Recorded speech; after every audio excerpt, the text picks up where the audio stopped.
All right, good morning, everyone. How you guys doing? Can you let me know All that you right, good hear me? morning, everyone. How you guys doing? Can you let me know All that you right, good hear me? morning, everyone. How you guys doing? Can you let me know All that you right, good hear me? morning, everyone. How you guys doing? Can you let me know All that you right, good hear me? morning, everyone. How you guys doing? Can you let me know All that you right, good hear me? morning, everyone. How you guys doing? Can you let me know All that you right, good hear me? morning, everyone. How you guys doing?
Oh, shit.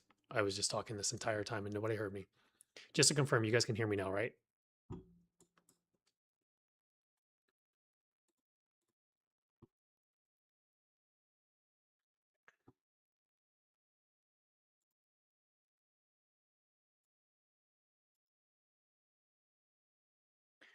All right, so can you hear me now? Okay. All right, so I'm streaming on multiple platforms. I'm seeing a lot of requests for tickers come in. Just wait till about 10:30 or 11 and I'll start doing those, but right now we're just going to focus on the market open. So, if you guys recall yesterday, I talked about a possibility of a gap down. I thought we would get that. We did not get that gap down. It looks like they want to play fuckery on the against the retail side. My levels from yesterday were these circles, and I talked about them being overshot, etc. You can see that we gapped up over the 747, but we immediately rejected the supply zone up here by 748. And now we're selling off and we're back into yesterday's daily candle range. So near the end of the day yesterday, if you guys recall, I said that my thesis was if we're not selling off by like 10:30, 11 o'clock today, I think the market goes bullish into the second half of the week. So I want to pay attention to that. I do have that SPY put from next last Tuesday, and I think it's only down 18%. So I'm going to hold on to that for now, and just see what goes down today. Something I do want to note is if you remember the BABA thesis yesterday, is that blue line that historically has resistance, and thought for it to remain bullish, we needed to gap up over it last night, but instead we opened up at that blue line still. So for that, I think this is going to sell off today because I think what they're doing is they're just spending more time distributing shares at this resistance, letting people get bullish and buy and get FOMO. And then after they get enough shares distributed, I think they're going to take it and pull it back. Right now, Tesla is selling off.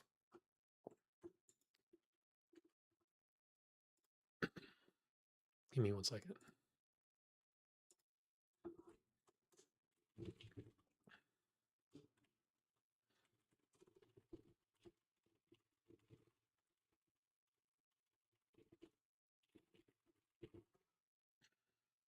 Okay. So that's something I want to keep my eye on. Tesla looks like it's going to break yesterday's low. The buy zone is under 387. The easiest way to take this position is just draw a descending resistance in the demand zone. I was speaking to you about that this morning, said, so we have this demand zone under us, right? We needed to undercut last week's low on Thursday. And then once we do that, I think it's probable we find a descending resistance breakout in this area. We got Bitcoin. If you look at Bitcoin, let's show you this. Bitcoin is broke below the first trading channel, is in the second trading channel standard deviation. As you can see, it broke below it and it's back testing it. And this is also the 200-week moving average. So we could see it break down here. That's also head and shoulders developing. Remember, historically, the purple line on the hourly is the God trend. You can literally see all these arrows where it becomes support, resistance, support, resistance, support, resistance. We broke above it. We're currently attempting to base above it.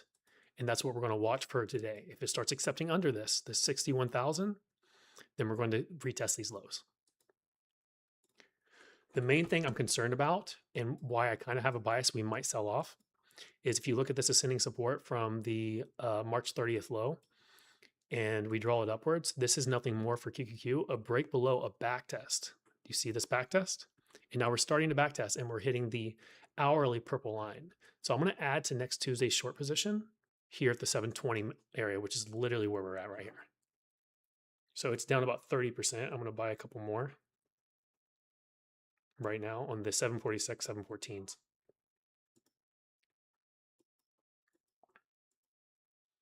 It might go all the way up to that 720.87. But essentially what we're going to do is I went and added one there, and then we're going to go on the smaller time frame and just look for a rejection. So this is between two purple lines. You see the 1 minute here acting as support. Once we break under this 1 minute, it's going to change the trend.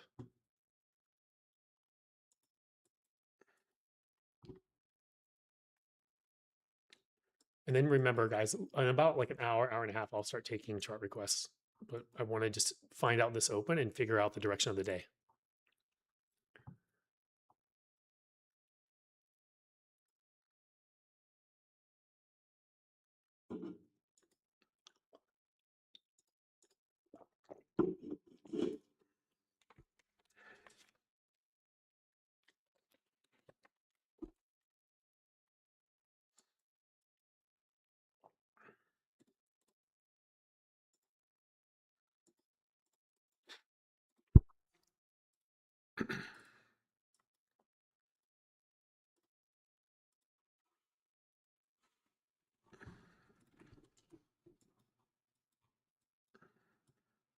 I'm really getting annoyed at TradingView. It's bullshit that it's on.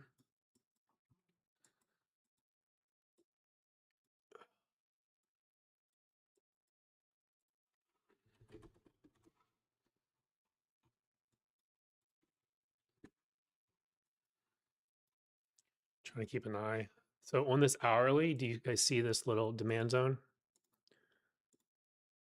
So I'm trying to watch this on the smaller time frame. See if it breaks below it. If it breaks below it, we'll see another continuation in the market to the upside. I'm looking for one. So that's what we're waiting on right now. So we got to see what happens here. So looking for price action right here at this 720, 721.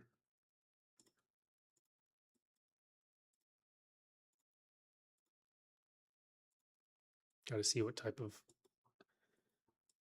price action here. So if we start seeing the VIX curl up here, this is going to cause a reversal in the market. So up here, if this starts going up, the market will start going down.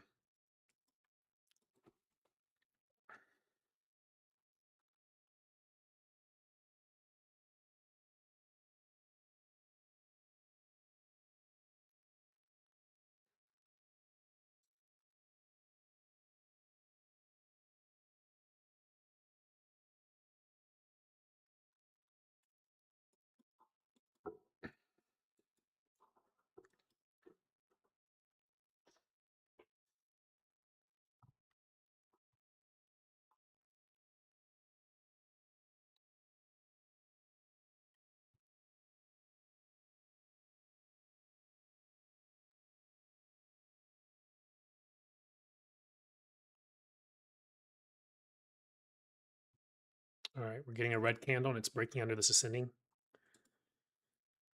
So for like really fast scalpers, they could literally be getting ready. If this red candle closes, you immediately take a fast position short. And then if it breaks above this candle, you immediately cut it. But that's this is like speed trading.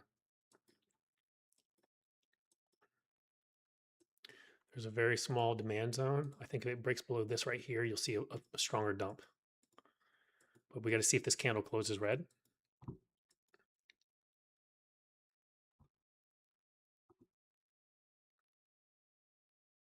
Some volumes coming in. We're getting the curl on the VIX. SPY's already rejecting pretty hard if you see this.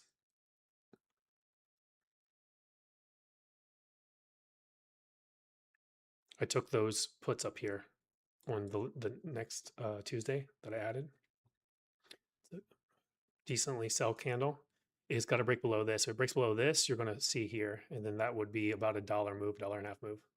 You close that, that's 20%.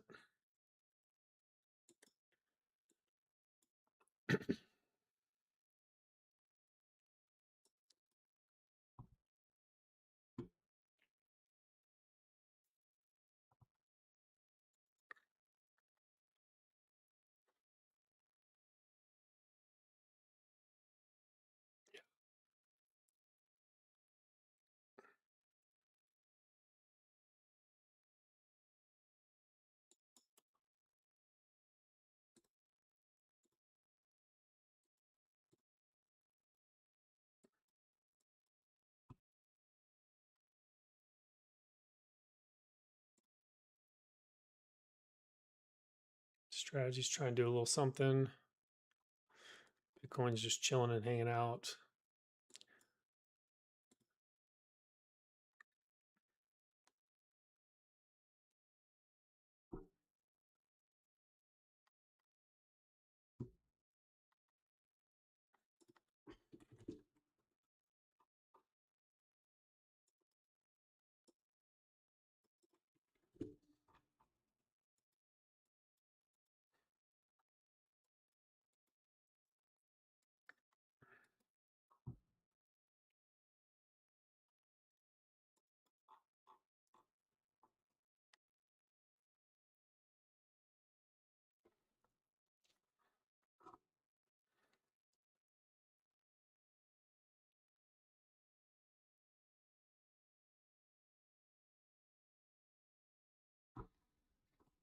So this broke below and back tested the ascending support on SPY. So I'm looking for rejection here as it re-enters that supply zone.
Let's see what's pumping the market. AMD and Intel.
I think it wants this purple line.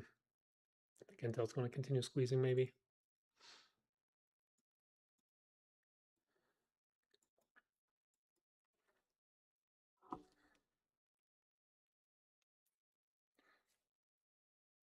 Good morning.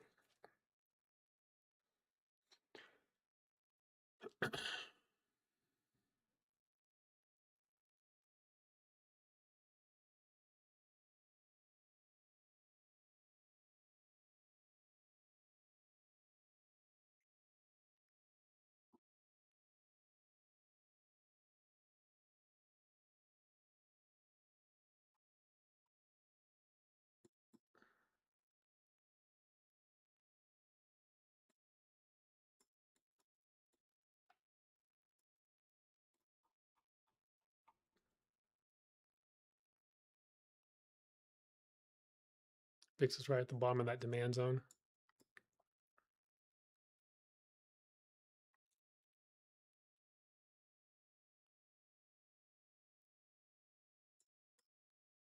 All right, so we're in the supply zone on SPY.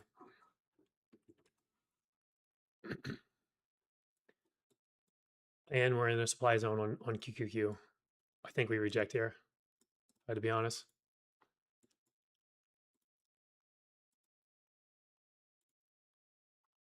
That's a 2 hours, a 4 hour too. Yeah, that's a 4 hour. And this is like a perfect back test. Yeah, look at that. We're right at it.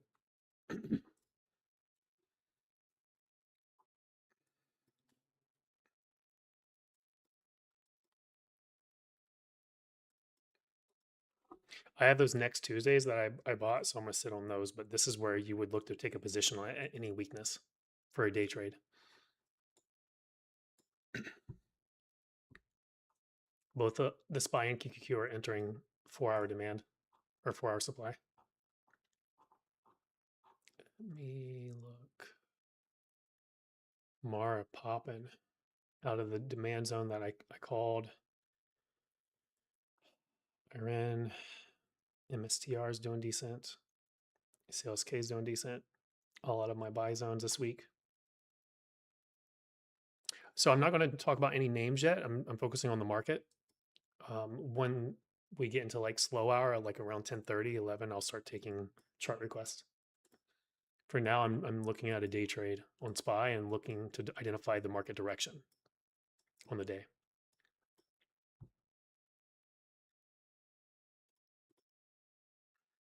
There's the weakness. If you took it, boom.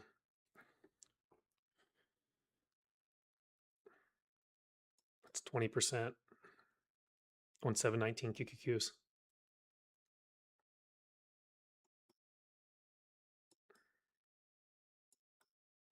There's the sell, guys. Exactly where I anticipated it.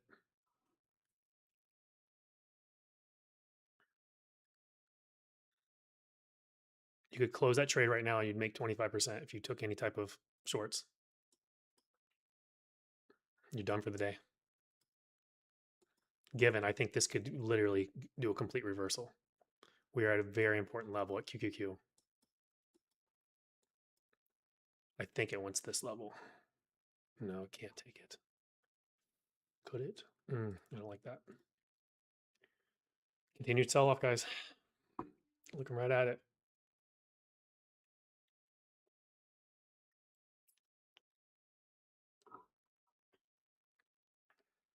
You're seeing the curl on the VIX outside of the demand zone. You're seeing rejection out of the supply zones on SPY and QQQ. That's a perfect recipe for a sell off. And once again, I'm not happy about the BABA not really doing anything. I think they're literally just selling shares here around this price level. So we got to see what they do today.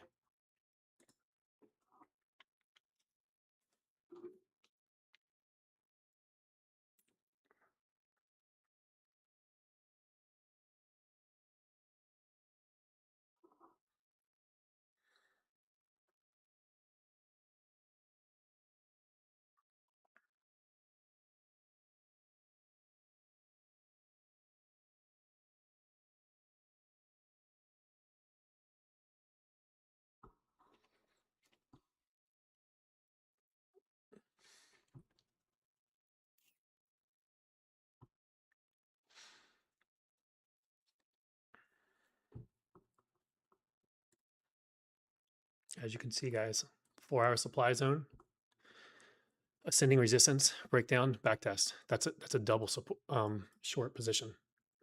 Like this is where big shorts will step in to do this, and then they risk 720 to 725. So if you took like 30-day out SPY puts, but you were able to size up like 50 to 100K, you're risking like 5 to 10% for 3 to 4-1 RR by going back towards like low of day of yesterday. Like that's a really good trade for 30-day out SPY puts or QQQ puts. They're both in supply.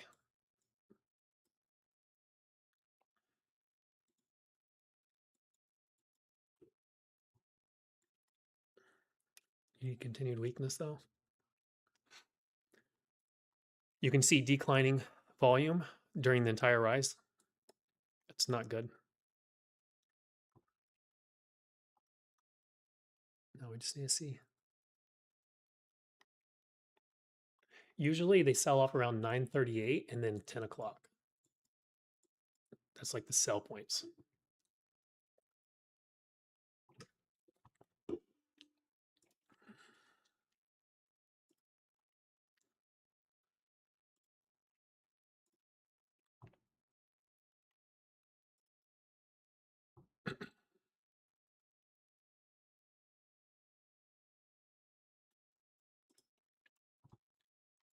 Squeezing.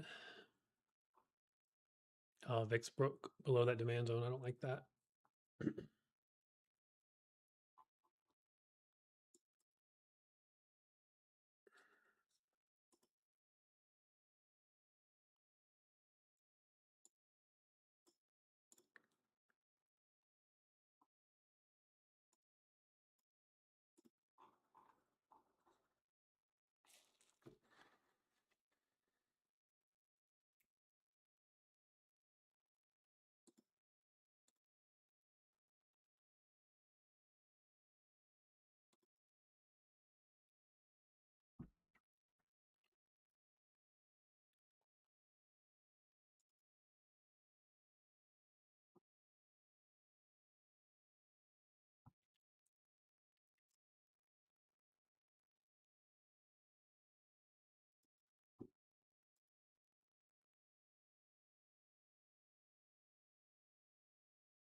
If you close that position down there, you could re-add it right here with a high day break.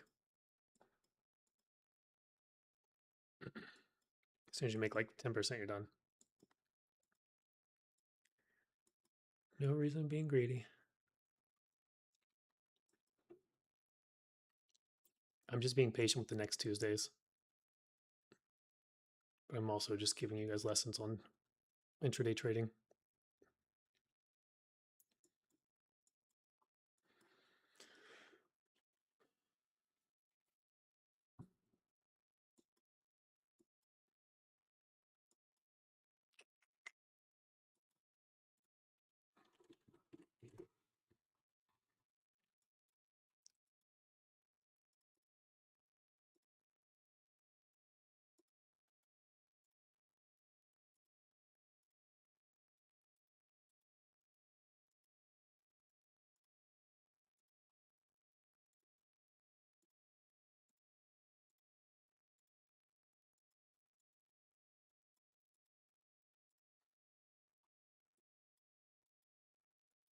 What's it?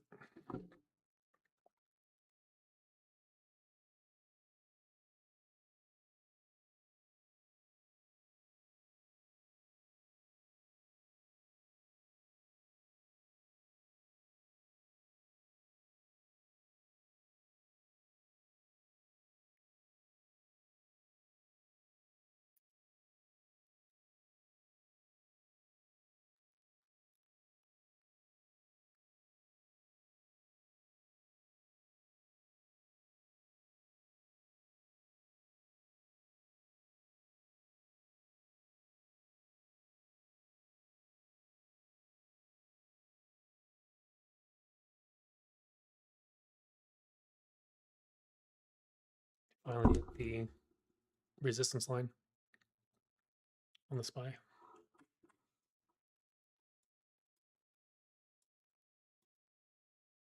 For that target that I mentioned yesterday at the end of close.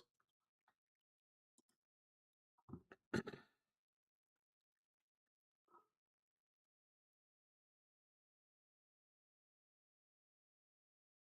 just took 749 SPY puts.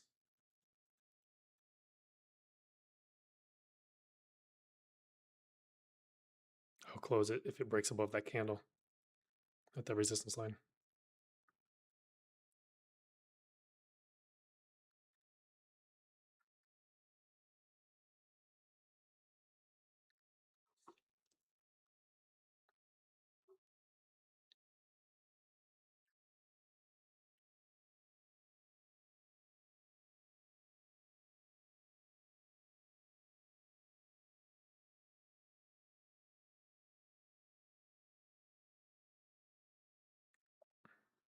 They're up 8%. I'm gonna look for like 10 to 15 and I'm gonna close half.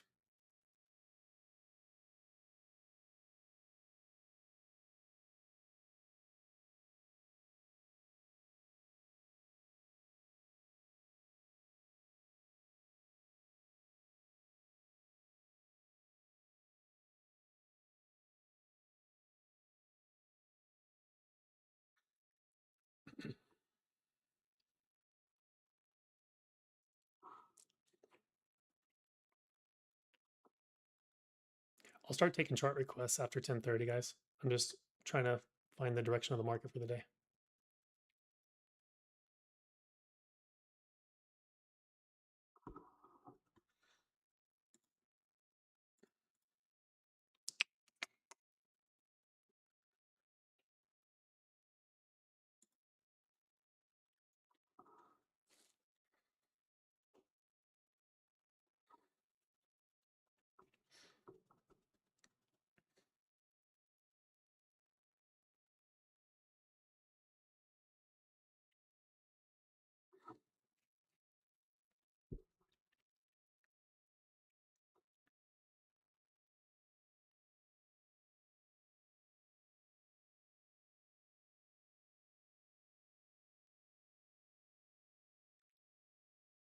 About to hit 10 o'clock. I see a dump right at 10.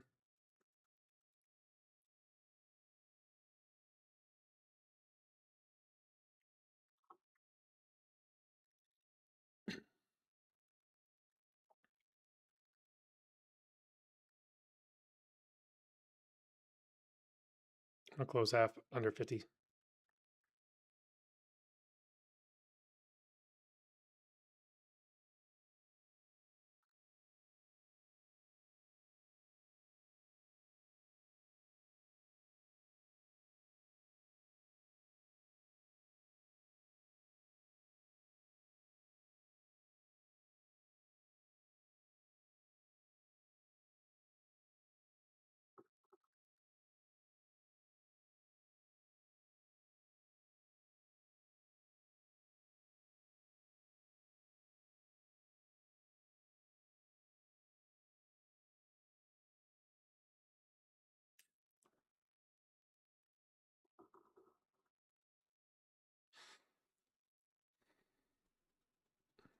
Under the 50 cent, I'm closing half.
AMD is running into this descending resistance.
It was just came out mad. I'm just trying to see what's happening.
QQQ is supporting this red line if you see it.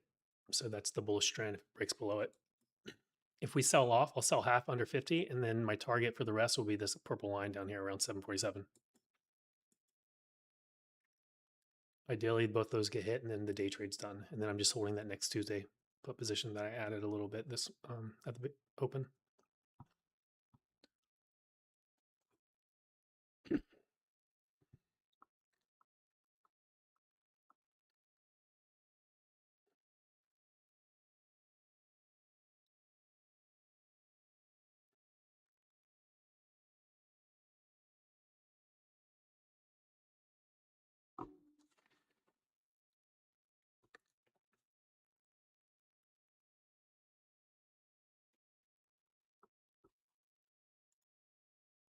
Getting the rejection on Meta. D sitting there. I think it's topping out.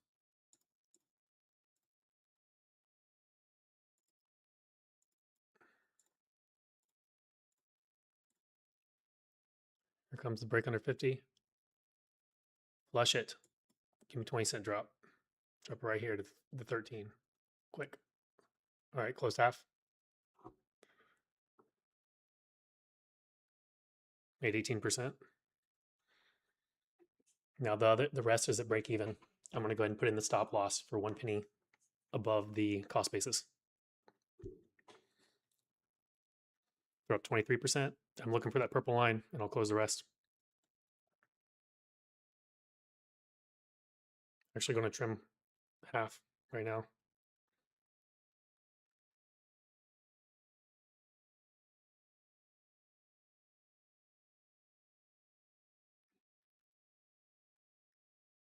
Trimmed half at 26%.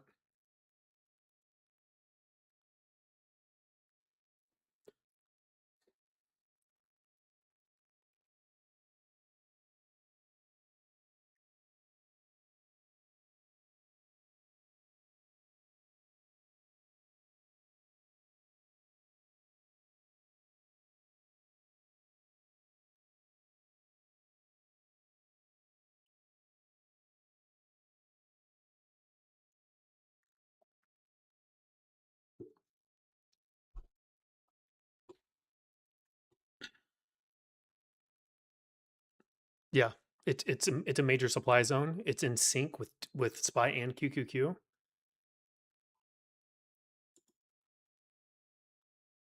And then Bitcoin's at a resistance, a major resistance. And BABA didn't gap up. So my bias is I think they're trapping with BABA, and BABA's going to get pulled down by the market. Bitcoin's broke under the 200-week moving average, and it broke below this trading channel. So it's in the standard deviation trading channel, and it's finding double resistance here, and it's struggling. So without anything like confirming like bullish breakouts, I think it's trapping. We should get this flush down here.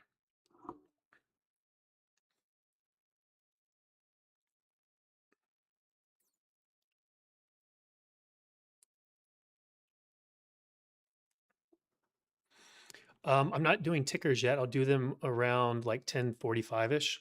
I'm still trying to figure out the market direction so I can manage positions.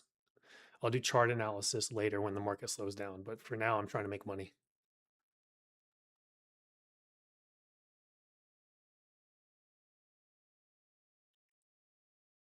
Stop loss is 1 penny above break even, guys. Already made money for the day. If these get stopped out, they get stopped out.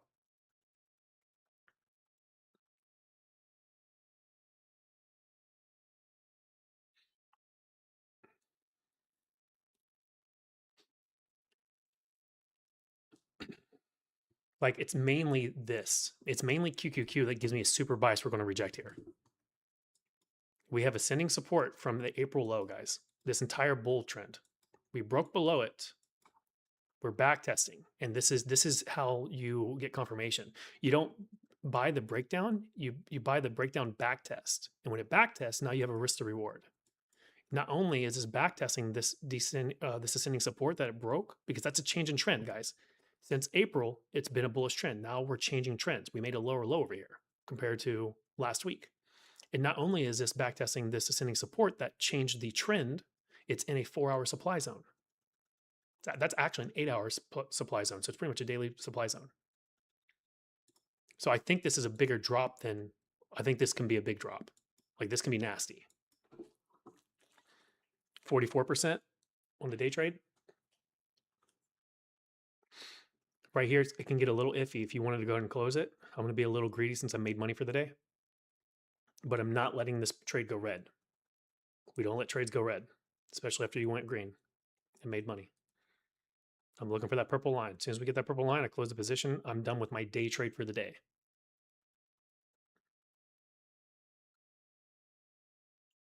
You got VIX starting to recover.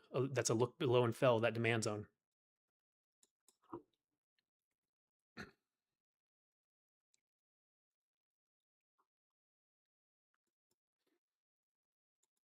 If you didn't want to be greedy, you could close position right now and you'd be sitting pretty. They're up 43%. I'm going to be a little more greedy because I think this move is bigger. That's why I held those next Tuesdays and I added to the position up here when I called it, like right in the first 3 minutes of the open. I'm not going to let it hit the 747. It's going to be at this like 747.10 is where I'm going to close it. Like right here. I literally have it ready. All I got to do is just press it.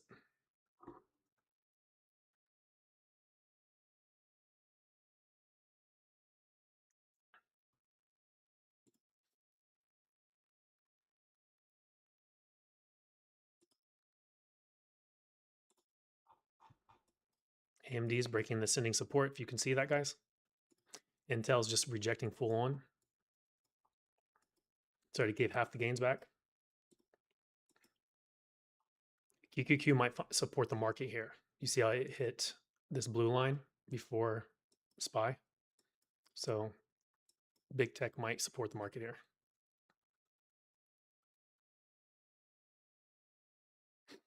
Flush it.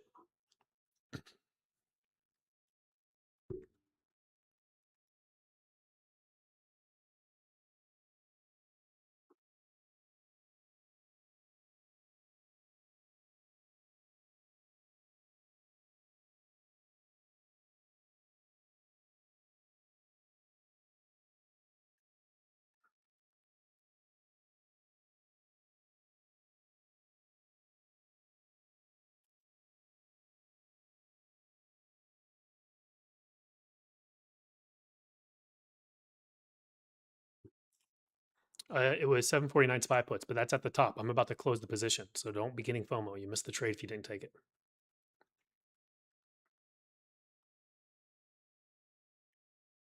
I do have next Tuesday QQQ puts though that I added near the top. And when I close this position, I'll actually add to those QQQ puts with profit.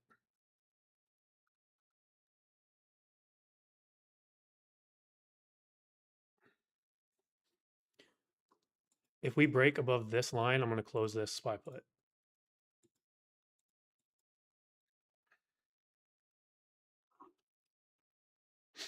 Because QQQ might support the market here.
Nuke it. Closed.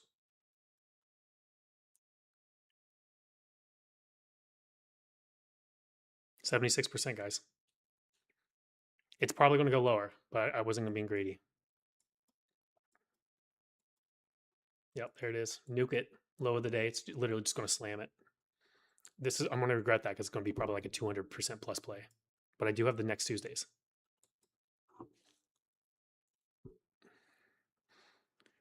I'll take chart requests in a bit, like 10:45 or after. Right now, I'm making money in the market.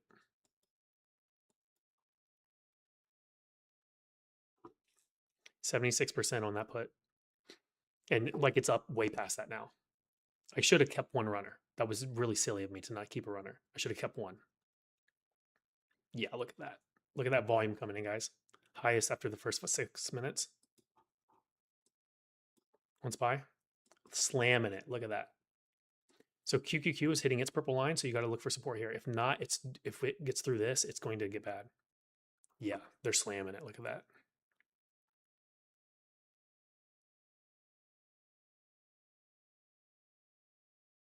Yeah, I didn't think that through. I should have kept a runner. I'm going to so regret that. Looking for a reversal here, guys. If it breaks below this, it's going to get bad. QQQ is up 0.8%. We can go red on the day.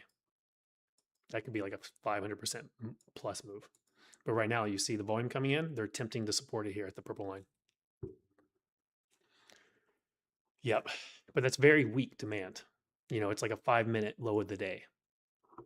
So what they're going to do is I wouldn't be surprised if they don't backtest this purple line. If they backtest this purple line, I'm actually going to put one, I'm going to buy one of those puts back as a runner. That was very silly of me to not do that.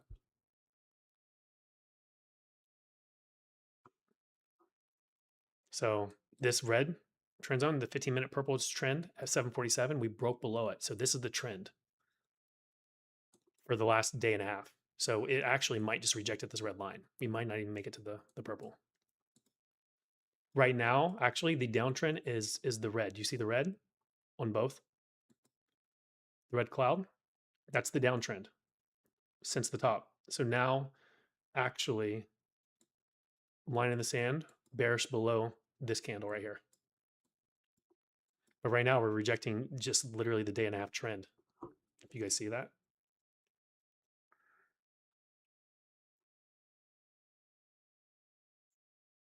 So this red line right here is a major trend for the last day and a half. And then this is the intraday trend.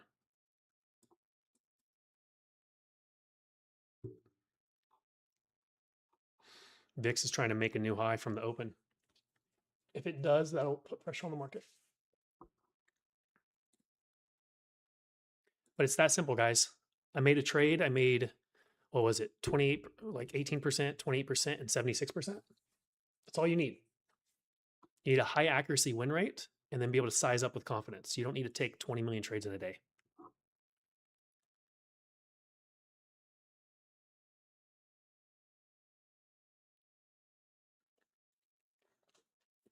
QQQ breaking below that.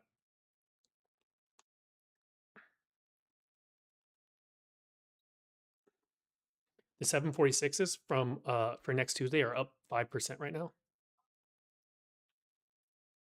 So this is essentially the line in the sand for going in profit for the next Tuesday SPY puts. Those were 746s.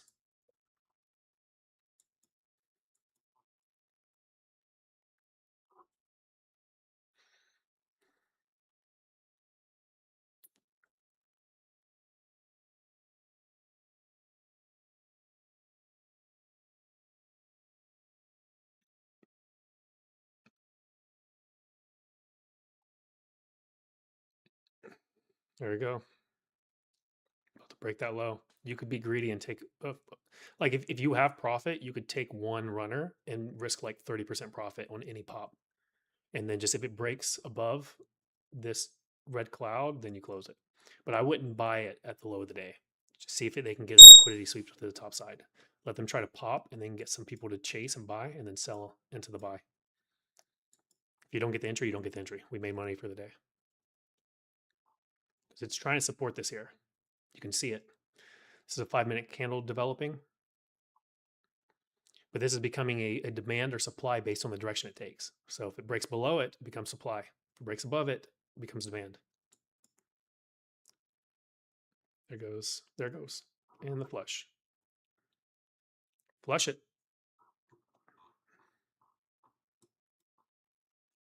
Let me update these zones.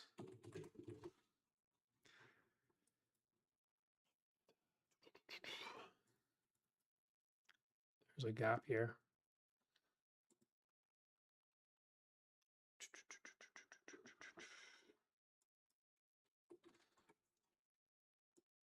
This is a demand zone from yesterday. So it could reverse right here at 745, 63, or it could go down to 745. If it starts breaking below like the 745 level, it starts breaching the lower end of the demand zone, it's most likely going to break entirely.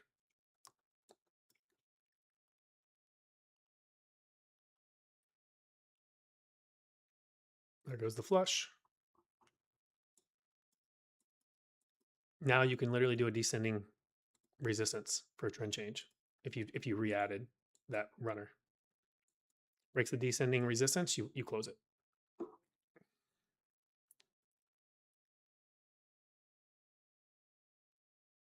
The next Tuesdays are up 8%. Let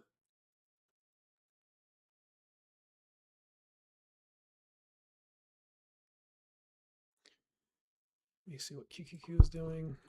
Where's its demand zone? It's not a demand zone. Close that out. QQQ demand zone is like right here.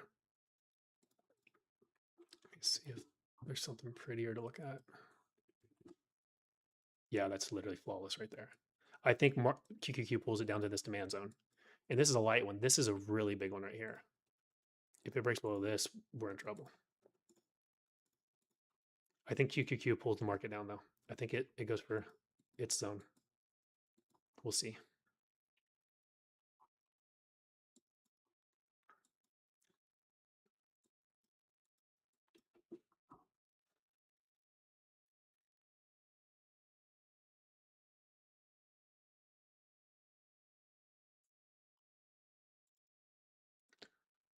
Getting that rejection on BABA.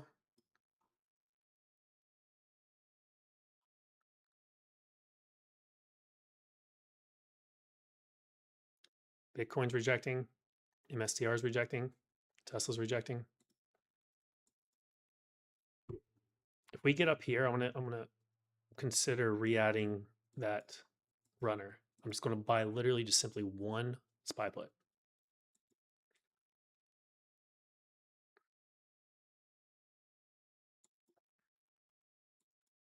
On the top end of this, like over 50 cents.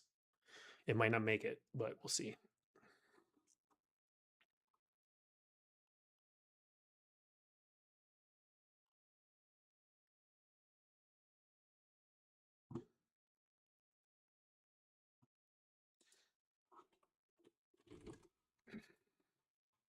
Mars in supply. I would consider, look at that, it's just ripping out of my buy zone. Called this buy multiple times on X. It's up 17% from my buy zone that I called.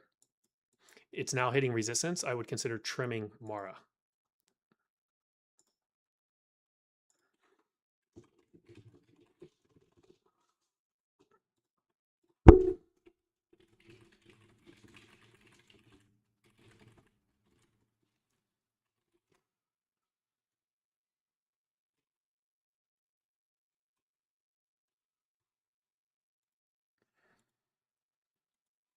If you bought Mara, I would trim here.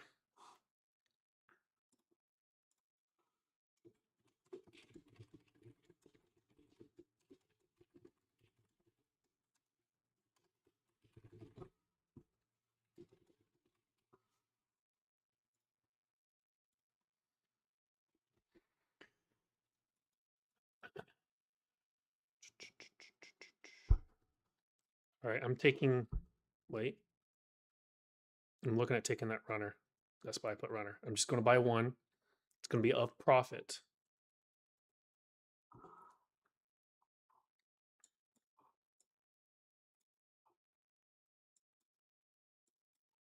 All right, I'm taking it.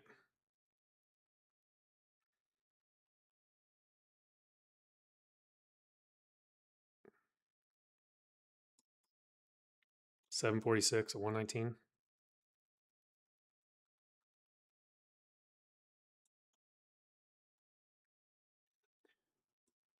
If it breaks above this level, I'll close it.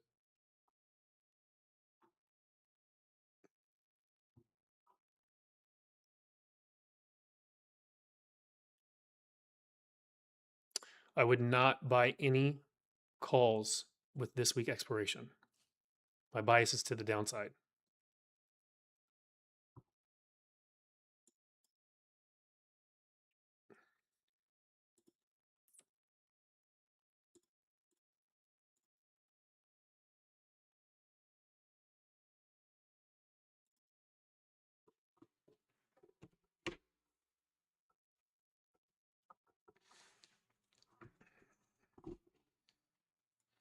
So if you guys recall, I closed that position at the purple line, but I just bought a runner. It was really silly of me not to do that. I missed out on like another 100%, 75%.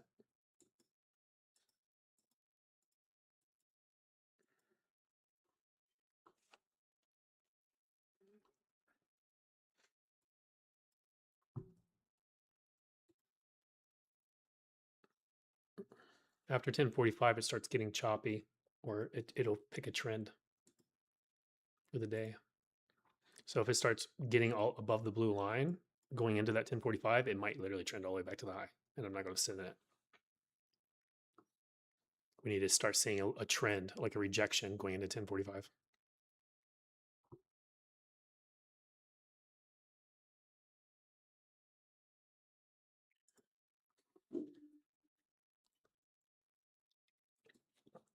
That runner is only $119, so what? I'll lose $50 maybe. You can see as soon as it broke the red cloud, the trend changed. Do you see that? Started finding strength.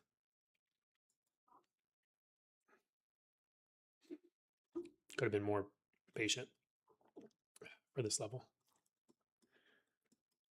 That's the supply zone. Is it going to break above it? It is. That's a rude boy right there. Look at that. There's too many retail short. That's what's happening right now. Too many people jump in short or are very quick and they can't let them win. That's literally what's happening right now.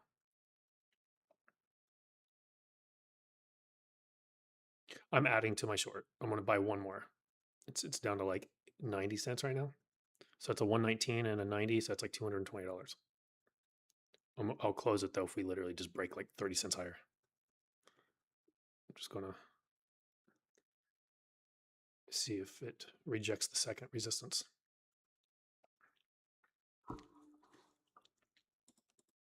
I will close both if it breaks above.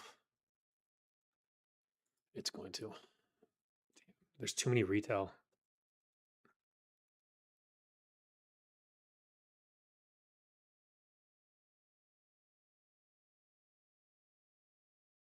That's why.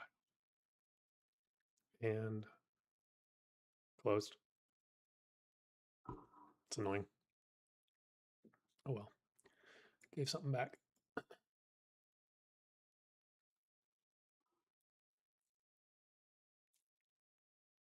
All right, so I'm done with day trades for the day. Gave about 20% of my profit back. I think it's ultimately down, but I can't risk the day trade. I am going to go ahead and add to that 746 next Tuesday put just because of the safety.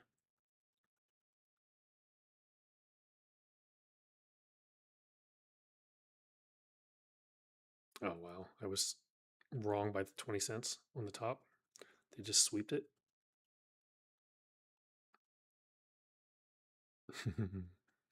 Rude boy. Yeah. There's too many retail going short. So the market makers are seeing that and they're making them lose. They're doing exactly what they just did to me. They're sweeping these supply zones to make us close the position.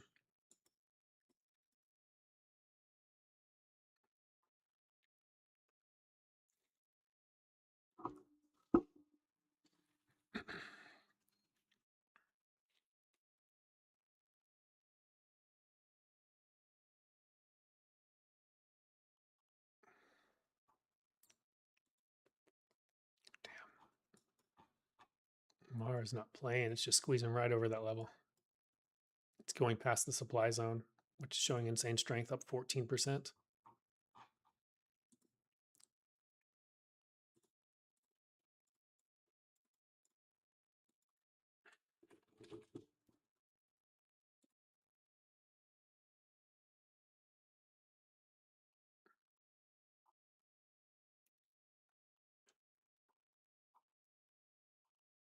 I never gave an update on Mar, I don't think. Whoopsie.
There's the rejection.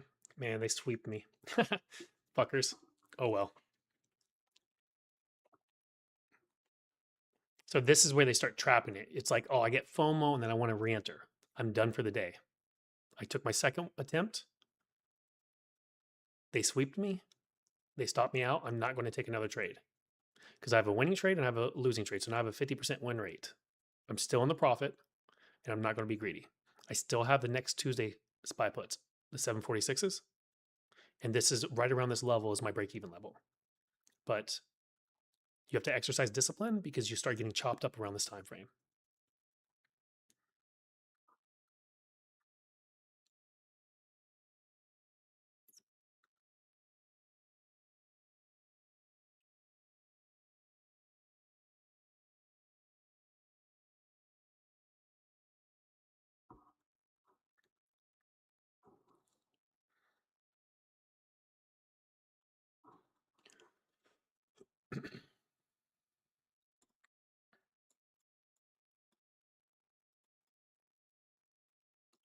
Be a lot cooler if that was like not blurry.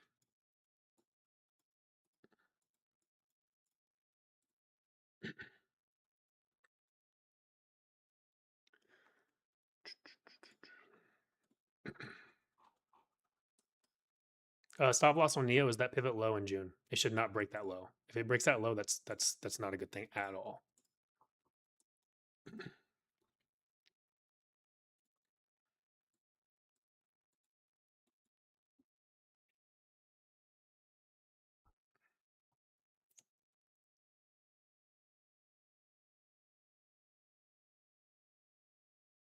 I'll do chart analysis after 10:45, guys.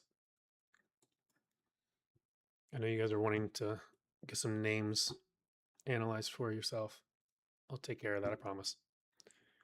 Just, the market still hasn't picked a direction, and I have positions I need to manage.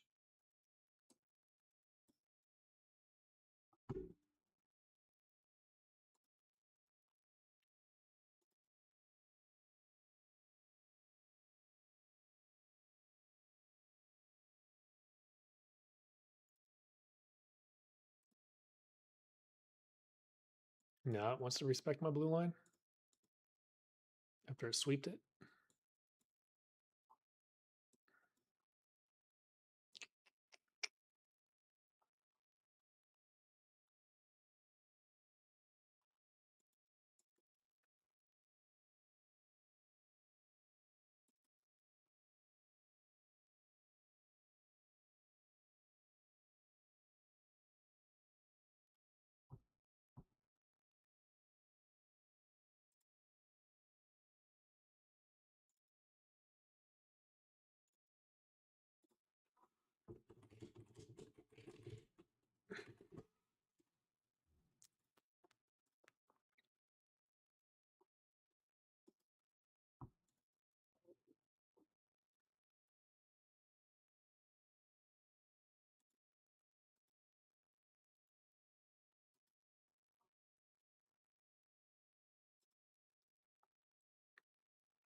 I'm going to add it that next Tuesday, 7:46 buy put right here.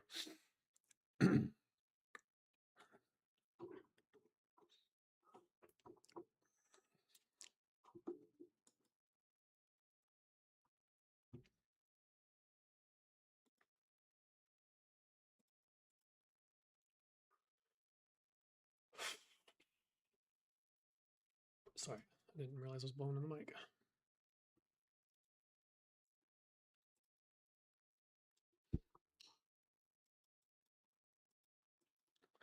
AMD, like this is something that you could short.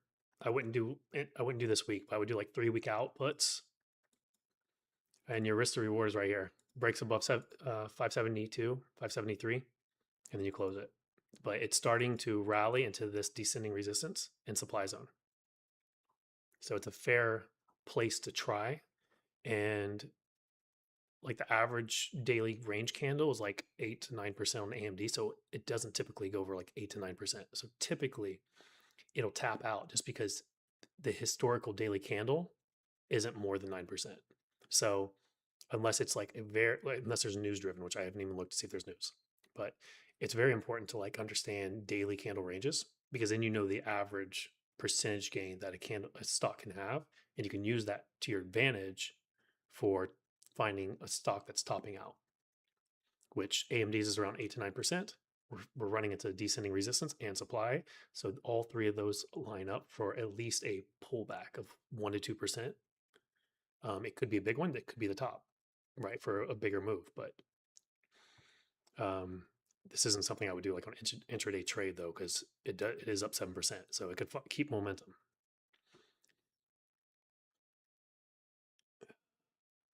Intel just literally breaking the low of day, the pre-market low. It's going to fill this gap most likely. Or is it just, okay, so it's back testing this breakout. So it could find support here. There's so many people short, man. This is what's happening with the market makers. On this rundown, people are just chasing shorts and then they can't continue the fucking trend. That's why they keep gapping the market down like overnight when people aren't in puts.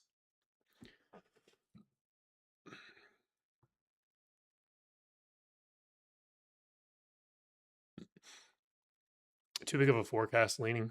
I mean, if the bottom is in, then we could see it go parabolic, to be honest. I think Mars time is coming this cycle. I think it goes over 100. The timing of that, I'm not going to try.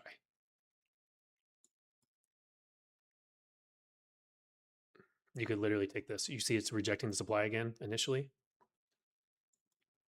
It's attempting. The shorts are stepping in here. Like this is where you like addiction trading fucks you. Like I want to take another trade, but you can't. I'm 50-50. I won for the day. Now it's fuckery.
I'm gonna play some music, guys. Let me know if it's annoying.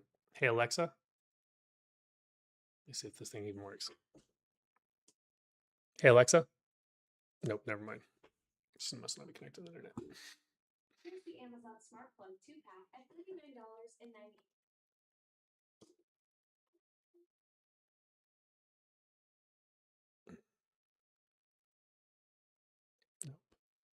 I don't want to mess with it right now.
If you haven't taken the SPY 746s next Tuesdays, this is like a perfect place to do it.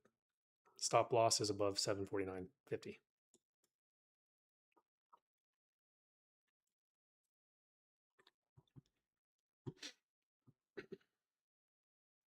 I'm like negative 4% on my position. So you have a better cost basis than me.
Mars about to blast the fuck off, guys.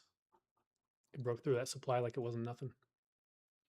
I mean, but there's so much chop here. So since it broke through that one, it's like so Mars daily range for like the parabolic moves is like 17-18%. So it's also topping out when it's move going into like all of this overhead supply. I didn't think it'd make it through this one, but it did. It literally just said fuck you. Look at that gap up. That's beautiful. And that daily candle. That was so good. Right on my buy zone. I even covered that for you guys. I know X didn't get it, but you streamers did. I covered that both days I streamed.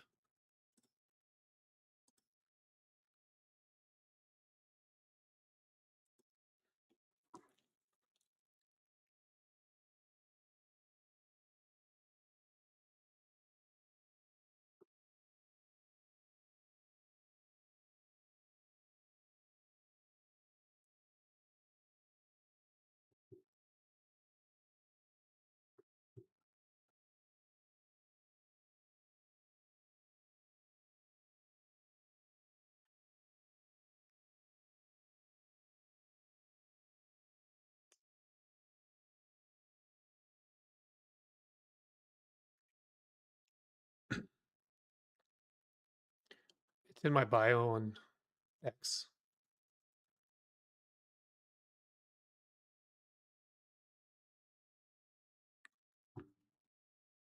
Well, I said to trim it already and it blasted through my trim zone, but the average daily candle range is like 17-18%, and we're at 18% right now.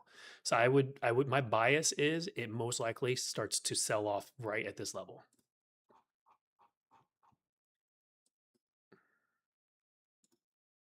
Here's a intraday supply zone and it's in it. So right around this like 1420 level, I would look for a rejection.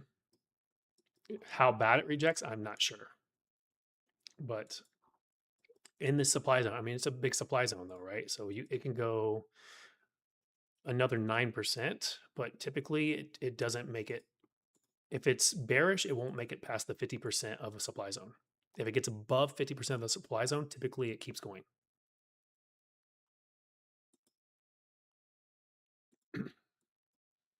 Realistically, if you took that Mara trade, you should trim some of it and then take that SPY put for next Tuesday as a counter trade.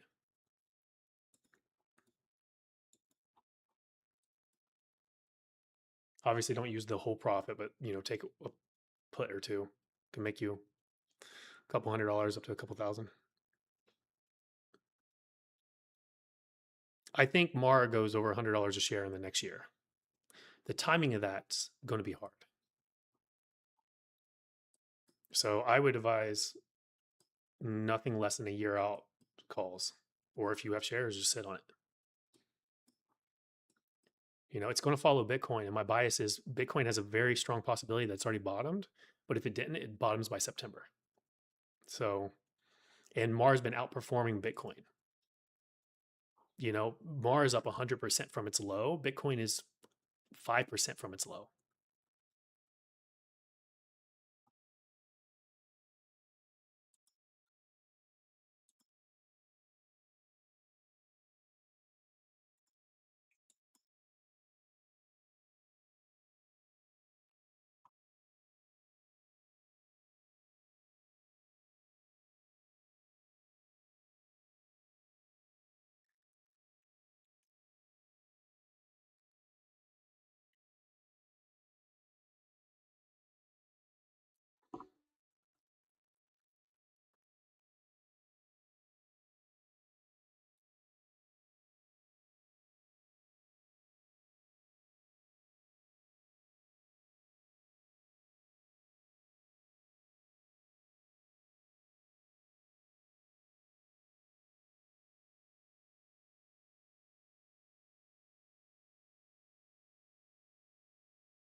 Thank you, Roy.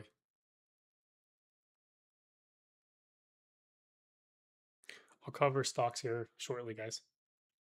Really, I'm just trying to see if the market picks a direction. Right now, it's just chopping in an ORB. I'll do all chart requests soon.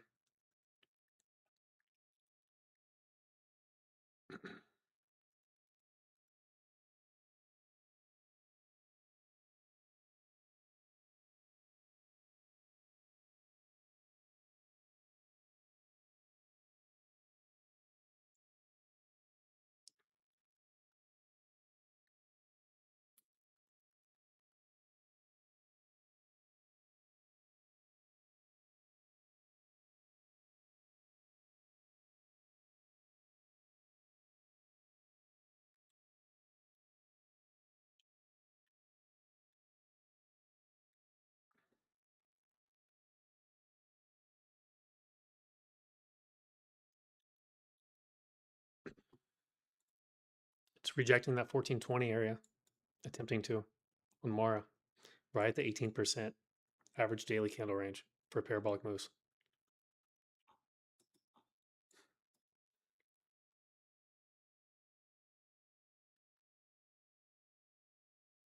Not saying short it, but that's somewhere you would trim for sure.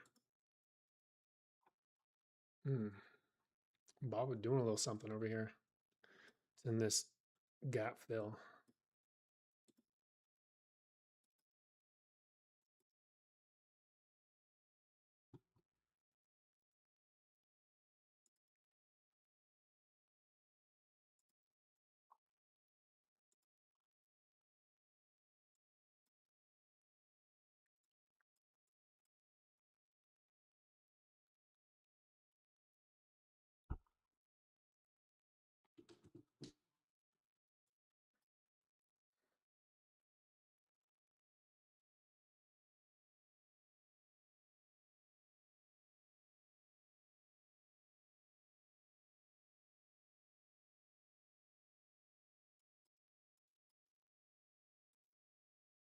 What's up with my computer?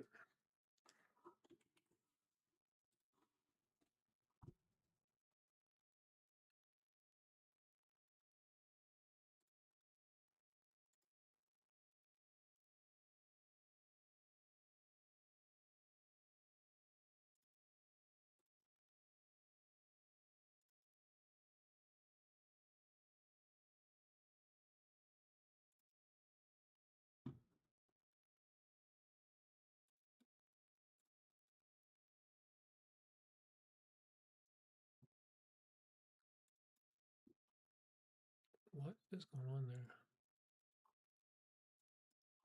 Is that trading view doing that?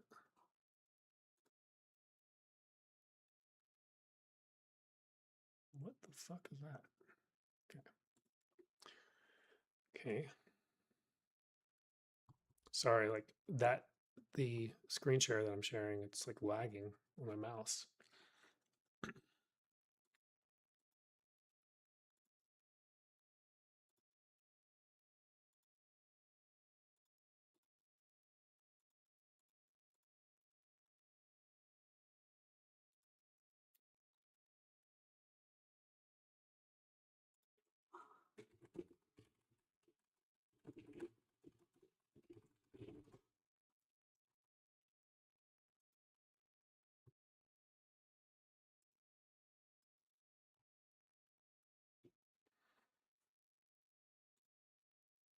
Jesus.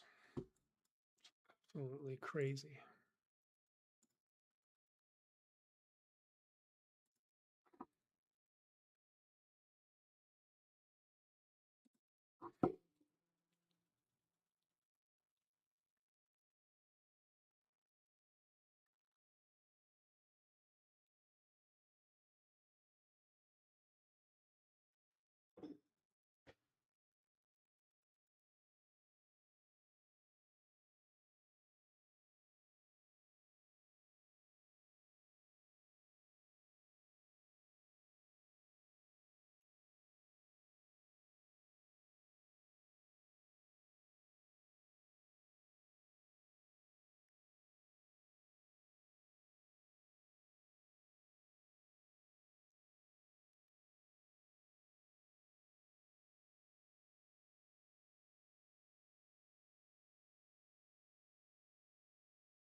Q struggling, but SPY is literally ripping.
What is up with this lag?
There we go.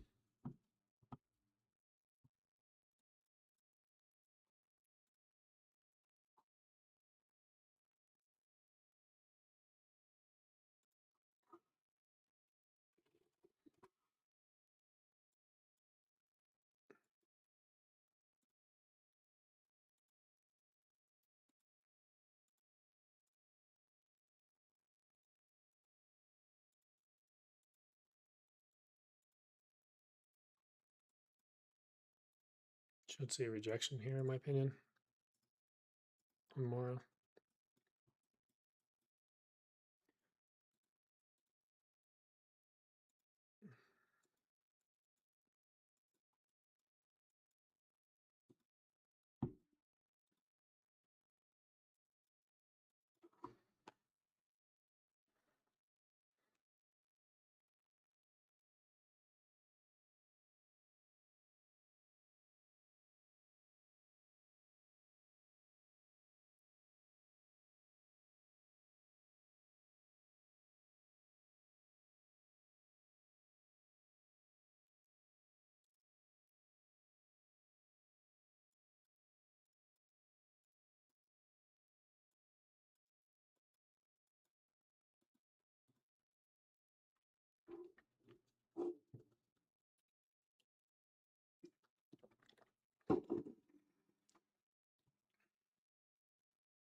Okay, so SNDK. This is for YouTube. The thing with moves like this, Tabi, is it's parabolic and you don't want to fuck around and try to short parabolic. If you're still in this and you made a lot of money, I would take profit on the way. It's hard to know unless you really understand the fundamentals. But I think this is just a chosen one and they're just running it until they're done with it. Since we've broken or started to break this support, you can see the blue cloud is the support zone all the way back from November, like late 2025. Support, support, support, support. Well, not support. It broke below it. So now you have to worry about the risk of this rejecting since we broke below it. There is supply all around this area. So it's possible it comes back up here. But since we broke that trend, you got to respect the fact that right now they're probably doing a liquidity sweep and trying to hunt people that are shorting and trying to stop them out. If they stop them out, then they can take it lower. So since we broke this trend, my bias is the bull trend has changed. So it's either going sideways or down.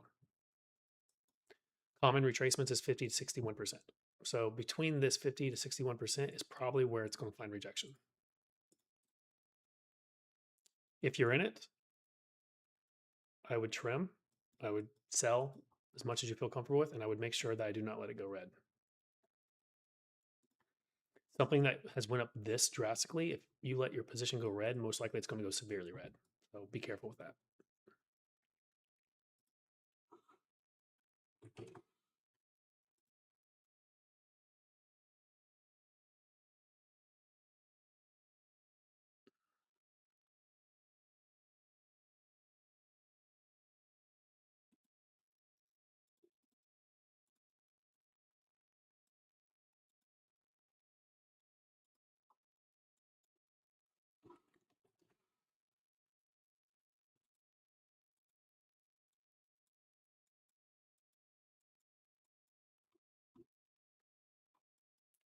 Literally straight to highs from that low. Too many shorts on SPY. It's wild.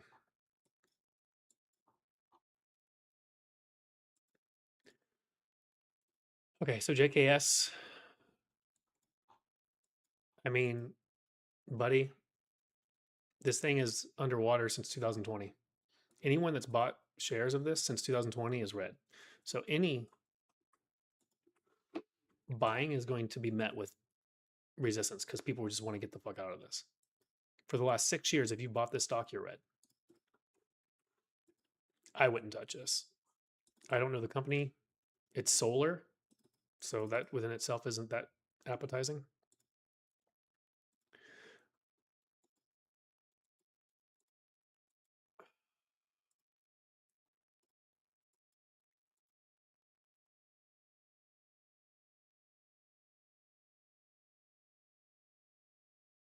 Historically, when the weekly RSI gets this low, you do see a reversal for a minimum, a counter trend rally. So you could make a little bit of money on this trade, but in my opinion, there's better trades out there. There's a weekly demand zone that it's currently sitting in. It's trying to curl out of this. If you wanted to take this trade, you could take this trade with a stop loss of this pivot low break. But realistically, there's better trades out there. I mean, you're trying to trade something that literally every single person's bought for the last 6 years is red on. So any type of recovery, these people are like, just let me out. Let me make a little bit of money back and let me get out.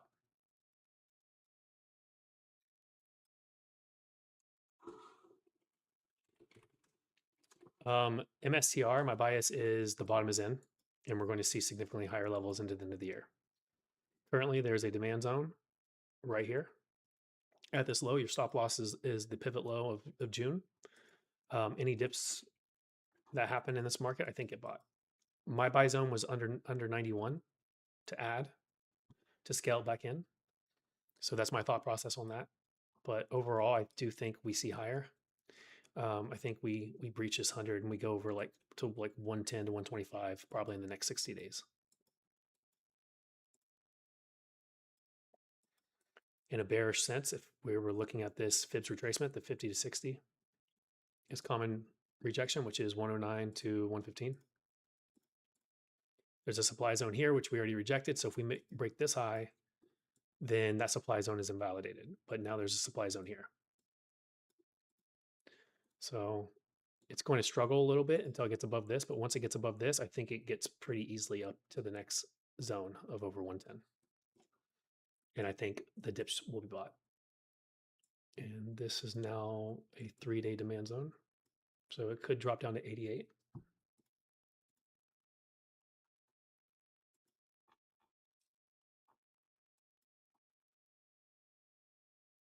SPY broke high a day. It's wild. As soon as it broke the descending resistance, never looked back. Recovered all of the resistance zone I mentioned. So this is looking bullish. It really looks like they're going to go for the 751, but it's outperforming QQQ. Why is it outperforming QQQ? Is because of that April low ascending support break below and backtest. So while QQQ struggles, they're squeezing SPY.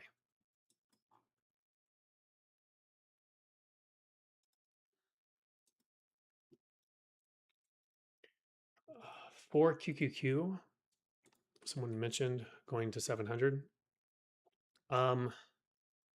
Realistically, for the bull case, we can't break below the June pivot low. So we could get there. There's a supply zone right here that we're struggling around.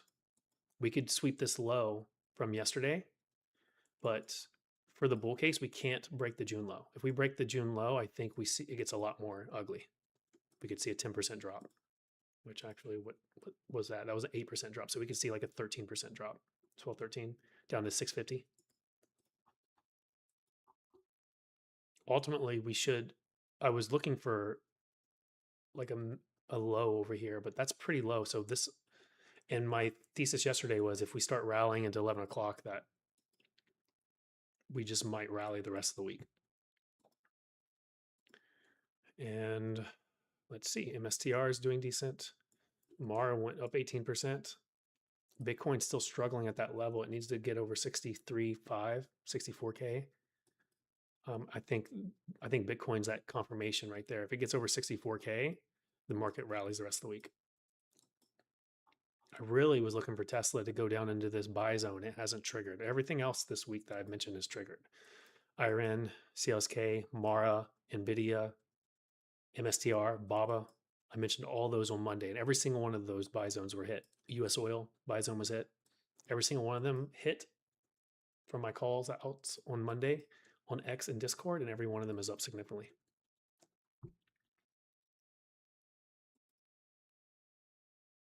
I'm going to go ahead and add one more, but for that next Tuesday on SPY. They're now down 30%. So I'm going to add another one.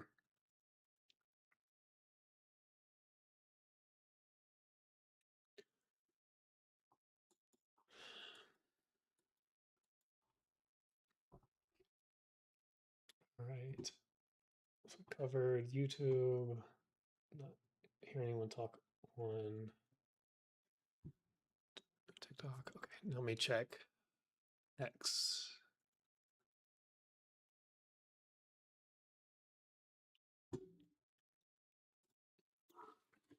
So with NEO, I have this bias, and I've wrote up an analysis on it. It looks just like 2025 July. It can't break this June low. If it breaks this June low, this is going to invalidate the carbon copy thesis, in which you got to be quite concerned. So look for it to curl and find some strength by like next Monday or Tuesday, and look for it to not break this low. If it breaks this low, then it's bearish. No name in July should make a new low than the June low.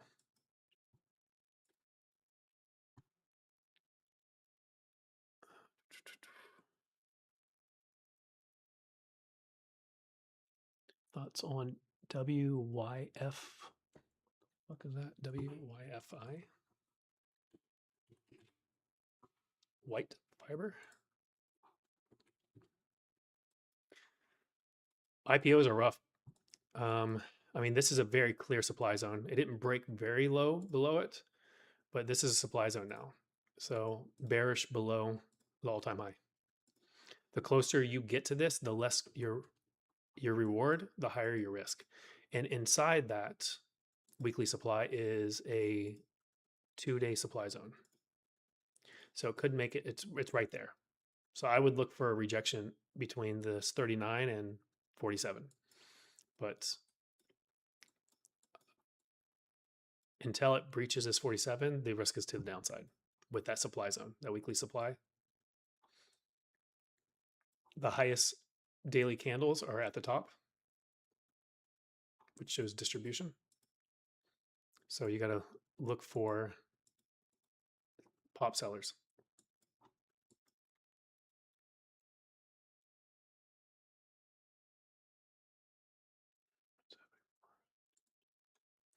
Yeah. Just to follow up with Mara, it's at that 1430 range, the 18%, 19%. We should see a rejection here unless it's going like, I mean, 19% is wild.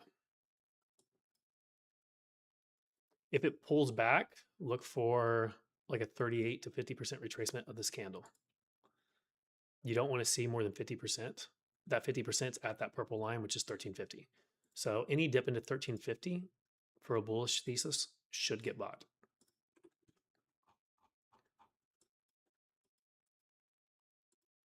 So it could look like this.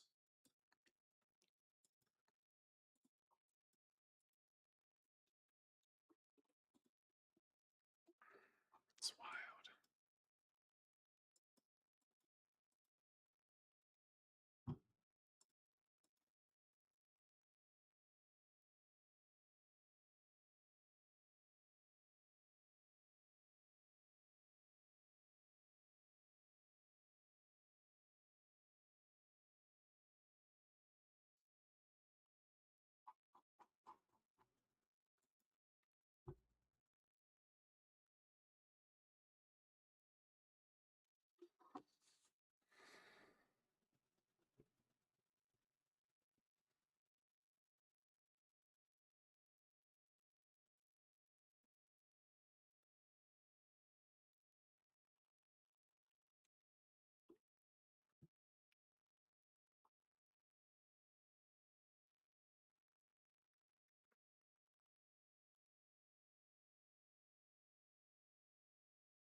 The blue line has been resistance for BABA, and it's starting to accept over it. This is getting bullish. There's a demand zone right here on high volume too, and starting to break above it. So I thought we would get a sell-off since it didn't gap up, but it looks like it's attempting to make its way to the next supply zone.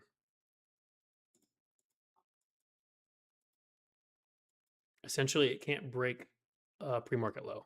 If it breaks pre-market low, it goes for a gap fill. So bullish above 108 on BABA. This is historically where it rejects though. So you got to see. But right now it's looking promising on the bullish side. I trimmed 25% here yesterday because that's the right thing to do. If we accept over, that's fine. Right now it's in a gap fill, so it might grind higher into that 112 area. But line in the sand is 108, bullish above it. If it starts breaking out, I could go back up to this 118 to 125 area is the next supply zone, and then resistance levels.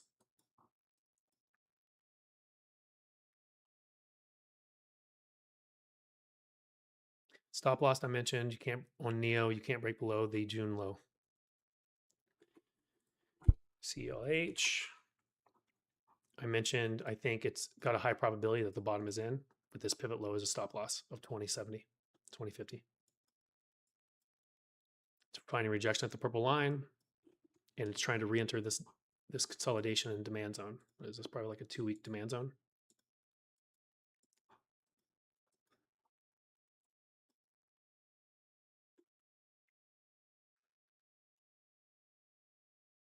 I just did the JKS. I'll briefly do it again.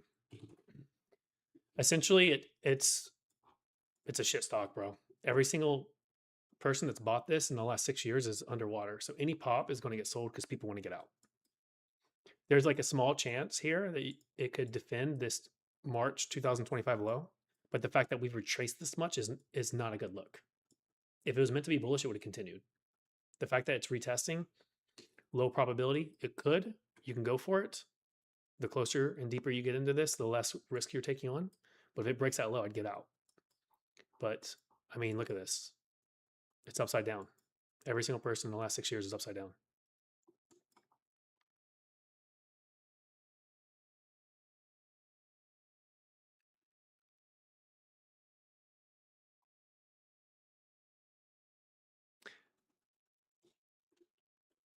Lex, my Patreon/Discord is in my bio on X.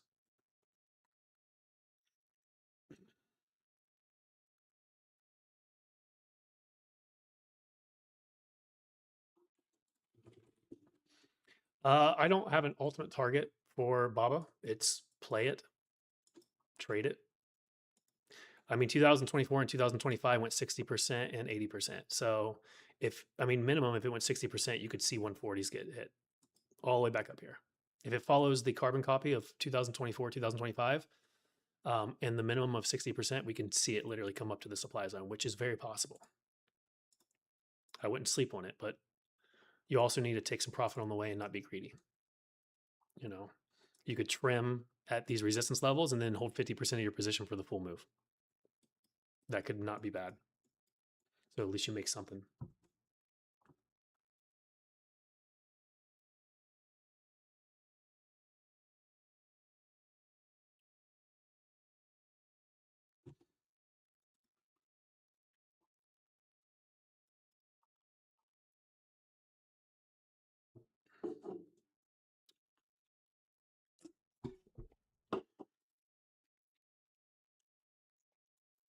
Mara has that sell off from 1430. It's already down 30 cents. What's that? Nearly 3%. Straight. Every candle's red so far. If it starts breaking under 1350, it could sell off a lot more because there's no structure on the way up. That's just entirely a squeeze, right? It's entire squeeze. There's not really any demand zone. So that's why you never want to get greedy. You know, a 20% move. Come on, guys, don't get greedy. That's nice.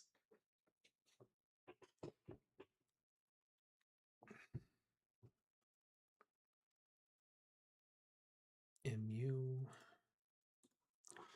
Pretty sure it's that one stock. I mean, MU, like this is a tough one, right? It's parabolic.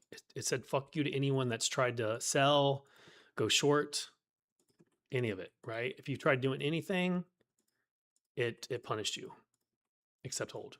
The only thing here was the hold. If you didn't hold and you did anything else, it punished you. It's had a parabolic rally, and now it's essentially went nowhere since May. So it's trading sideways. It could be developing a head and shoulders here. The major trend was essentially this green band. You can see every single time it got supported. Now it's broken below it and it's went red. It's flipped red because the 9 and 13 crossed. So now the bull trend since the March low has changed. So until then, or since that happened, ideally, you got to think a little bit bearish and be a little conservative. It's a little hard to know because look how bad it gaps. Gaps up, gaps down, gaps up, gaps down. So there's not a lot of structure to base this off of. It's currently in a supply zone, and then there's a gap up here that could rush towards. There's a supply zone up here. There's a supply zone right here. I mean, it's an ugly chart to try to guess. When something goes parabolic like this, I wouldn't short it. I would just get out. You know, trim. If it starts showing weakness, keep trimming. Don't let your trade go red if you bought up here. Like, especially if you bought up here. If you bought up here, do not let your trade go red because it could decimate you. It could drop 40-50% when they're done. They are squeezing SPY. This is annoying.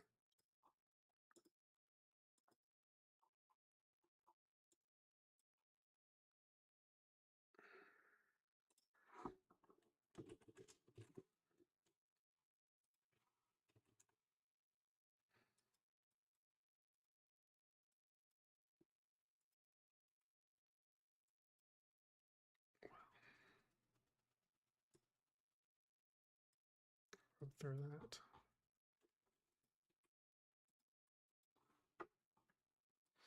They literally want to hit that, don't they?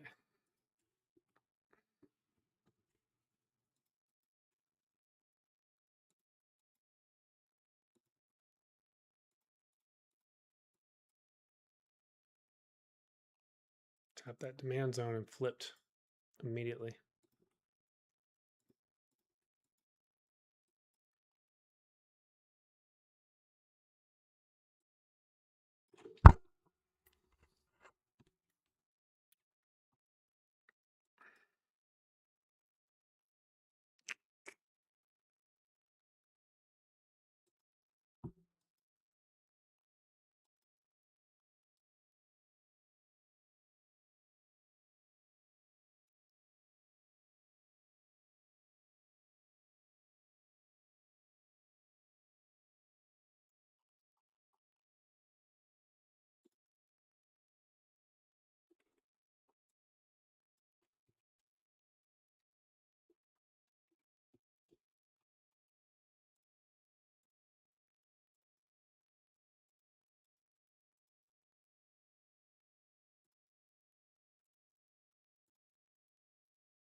FICO has been a sell since November 2024. Anyone that's bought after May of 2024 is underwater. Just got to keep that in mind. Currently rejecting at an SR flip, what was once support is now resistance once, twice. Okay. It's in the middle of a move, so indicators won't really help you. So you have to respect supply zones and respect that a lot of people are underwater, so it becomes pop sellers. We did break this high, but so if this is meant to be bullish, it should be, higher high, higher low. So if it breaks this level, it's a look above and fell, which is extremely bearish. So if it breaks this 1060 level, it's extremely bearish. Realistically, it shouldn't break below this 4-day demand zone.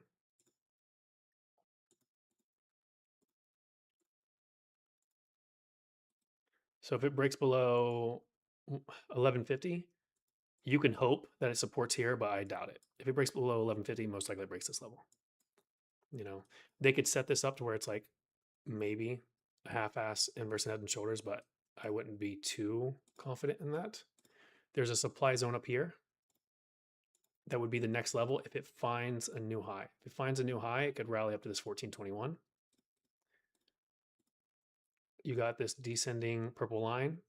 I wouldn't be surprised if this line, if this does break out, if this doesn't align with this supply zone, like it's down here, like in the end of July, and then it finds resistance. If you think about this as a trade, you're looking at maximum 16% for the next supply zone. There's better trades out there for the month of July. If Tesla goes under 387 and you buy it, you're going to get more than that in the month of July, and it's a safer name. It's obviously actually not a safer name. This one's up 1,000, but it's not underwater for the last 2 years. So you don't have so much upside sell pressure in Tesla compared to this name. And it had a very long bull market, right? So this is more distribution. And even if this is distribution, I can promise you in the next year and a half, this does not make new highs. Let's see, it broke below the 61% retracement, which is bearish. It shouldn't have went that deep. It should have found support between the 50 and 61 if it was meant to make a new high.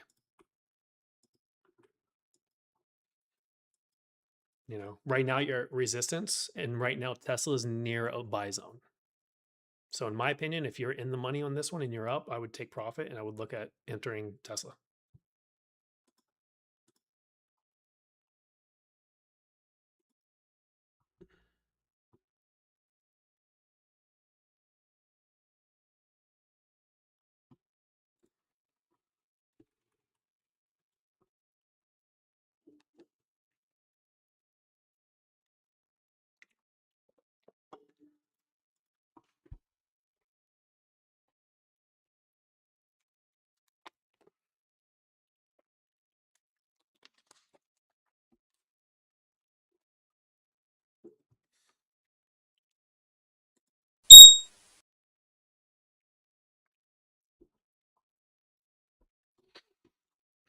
VIX is in its lower demand zone again. It's trying to break out this descending resistance, and you can see QQQ and SPY starting to finally find some weakness. SPY's in its major supply zone, which is a daily supply zone. That's the gold. And then within the supply zone of the daily, there's a 4-hour up here.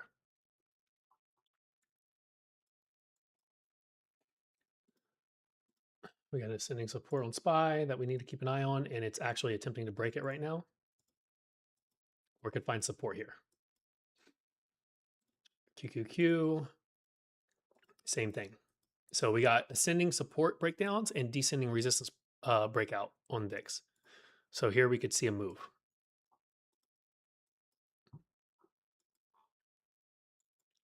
It's they're either all going to reject or they're going to break out and break down.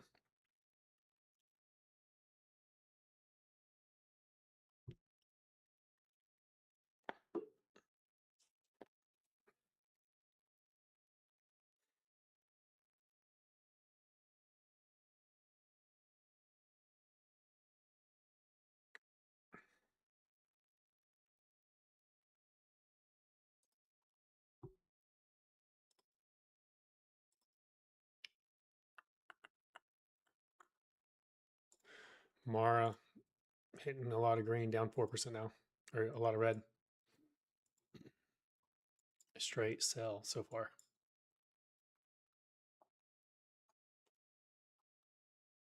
Really don't want to see it go under that 1350 in my opinion.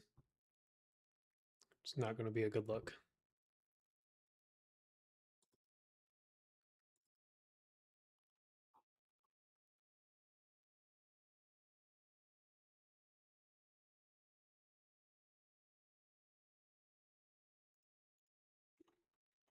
There was news today on Mara, which is why it rallied.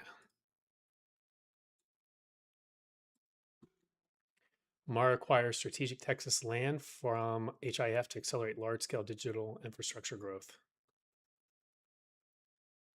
1,200 acres. Letter of intent. Oh, wait, whoa.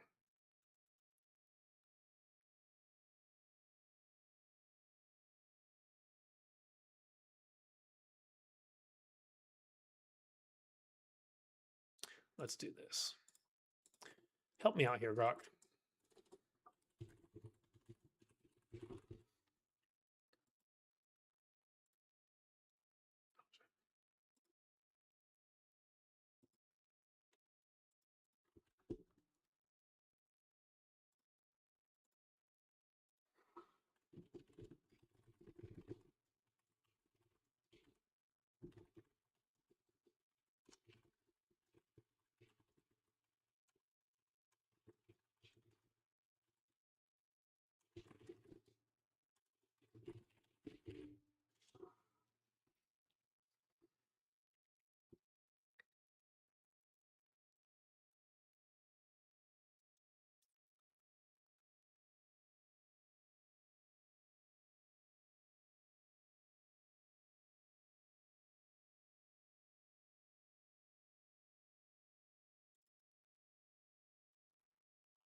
So it's not actually executed yet, even though they have an agreement. So this is fairy dust until it's actually done.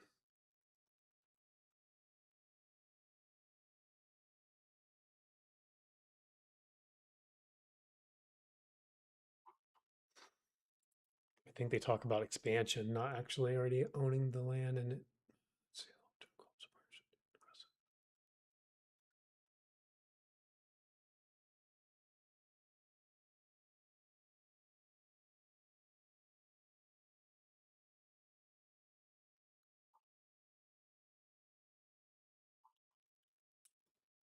that's fairy dust. That's not good enough reason for Mara to stay up. That could literally just be a short squeeze. I'd be careful. There's no projected revenue and it's not even executed yet.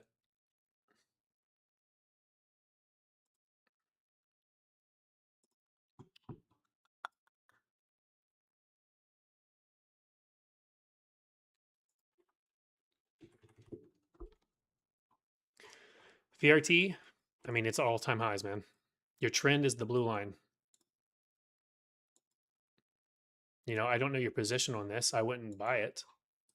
You know, when you see something like this, you missed it. Go to the next one. There's so many good trades right now in the month of July. Tesla under 387, Lululemon and Nike are buys right now. Those are like tell your friends and family buys. MSTR on any dip under 91. BABA if it dips under like 106. NVIDIA already executed. CLSK, I think it's like under 38, something like that. I mean, it's more like Nike, Lululemon, Tesla, and BABA under 108 are all better buys than this. I mean, you're chasing and you're hoping. But the thing is, like, you buy up here and they decide to sell it, you could have multi-week, multi-month downtrend. I will say though, since 2025 of September, the blue line is the support. The trade was here, the trade was here. If you didn't get the trade, you didn't get the trade. You're now on overhead supply. Could it break up higher? Yes, but the risk to reward is rough here. You're really playing with fire, in my opinion. If you've had this name for a long time, you definitely shouldn't be holding even 60% of your position, in my opinion, especially when you have other names to buy. Right? Bitcoin's in its bottoming process into September. I think Ethereum is literally bottomed for the year. I think it's highly probable that Bitcoin is bottomed for the year.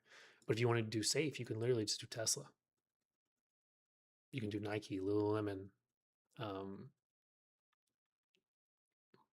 You know, those names have pulled back and have appropriate risk to reward. There's a lot of risk to the downside here. When they choose to sell this, this could be bad.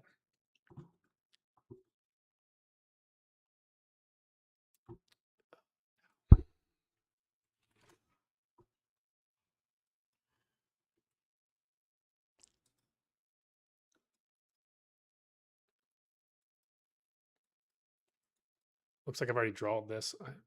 Did I?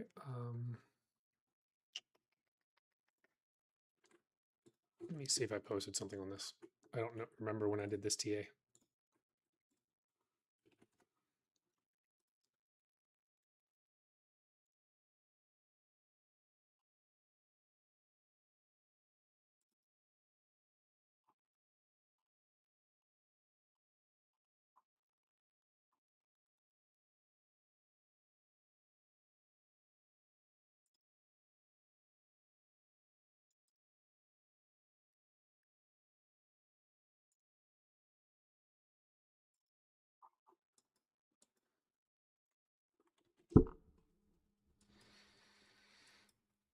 Let's see here. Big supply here.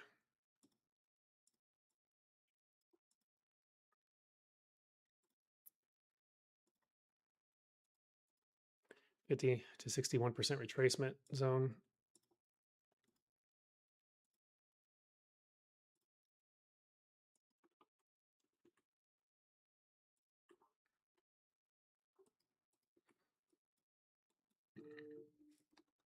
Okay, so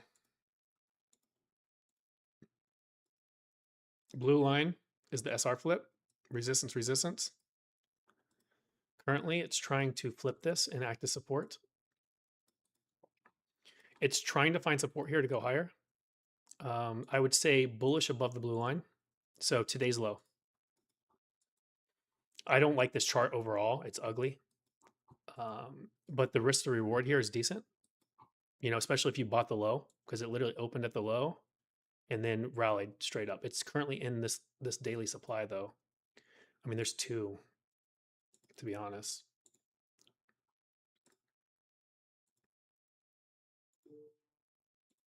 But here's a supply zone. Risk to reward, what's to the downside? If you bought it earlier today, you're better off, but 5% risk. I mean, if it breaks this low, I wouldn't play around. I would eject, emergency eject. This is my thought process. It's topped in December 2024. So for the past 16 months or whatever, it's been a downtrend. You're currently at the price that anyone that's bought after October of 2003 is red. That's significant. That's almost 3 years. 3 years of people buying this is red. So any type of rally gets met with sell pressure because people want to get out. That's a lot of opportunity cost, especially for these people that literally just never sold and now they're holding. You know, there's better charts. Possible head and shoulders here. I don't know the company. I don't know its finances, but not a good look when it has this, especially when it actually respected this left shoulder, right? It respected this left shoulder as an attempt to short. And when they did it, this is what the monthly candle looks like. Bearish engulfing, very ugly. So I personally wouldn't trade it, but if you want to trade it, you have an identified risk. It's your today's low. You know, emergency eject under 101. Don't look back. Don't try to buy the next dip thinking that's going to do something, because if it's ejecting that, then you have to worry. And this is also could be head and shoulders right here. So just be mindful of that.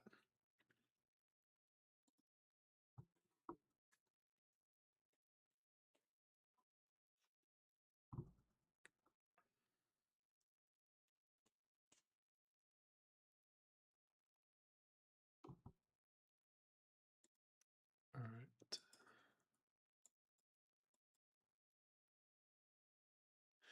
So it's currently SPY's finally trying to reject something. We'll see if it's not respecting any resistance, but it's trying to reject this BAL in the supply zone. So we'll see if it breaks above this. It just feels like it really wants that descending resistance. Did I delete that? Whoops. I did not mean to delete that. Oh, I didn't. Okay.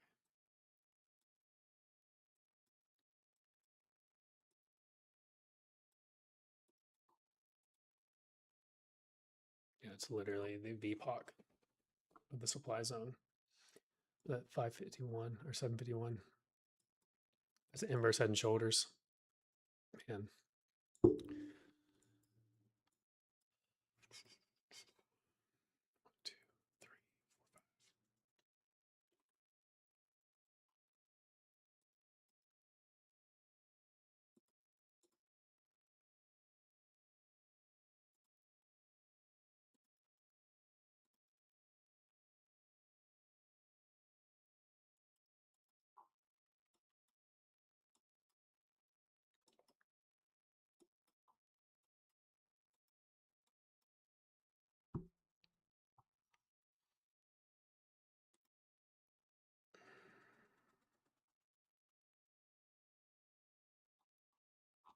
Interesting.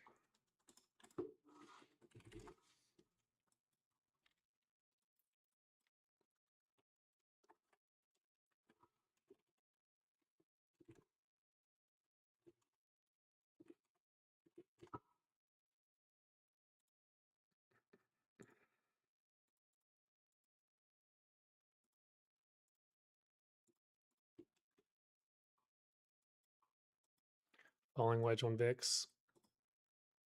If it breaks below this resistance line, the next leg up in the market happens.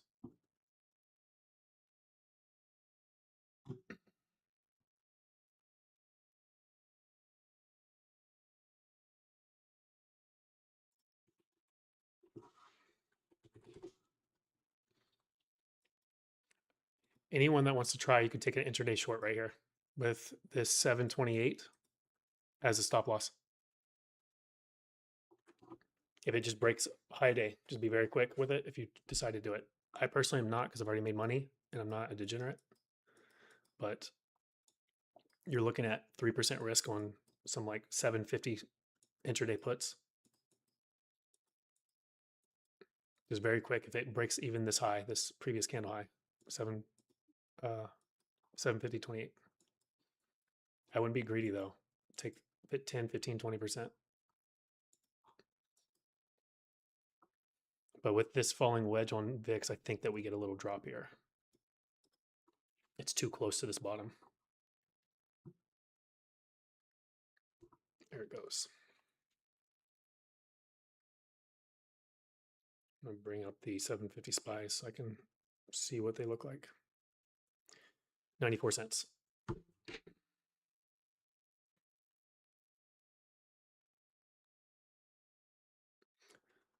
I'm just looking at this as like a paper trade. I've already made my money for the day. I'm not going to be a degenerate. I went 1 and 1. I gave back 30% of my profit. But this is a decent trade.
I'm paper trading 750 SPY puts intraday with a break above the 28 cents as a stop loss, which it's because you have a rising wedge here on the SPY and you have a falling wedge on the VIX. But it looks like it's going to break it. I've already made my trade for the day, so I'm not going to do it.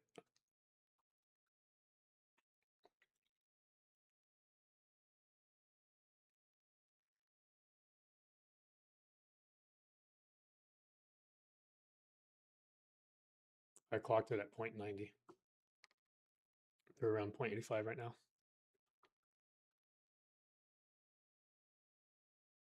10-20% is all you need. The higher accuracy you have, you can scale up. Too often people make small trades and try to trade 10 times in a day and then they lose. It's a lot better just to wait for a good setup.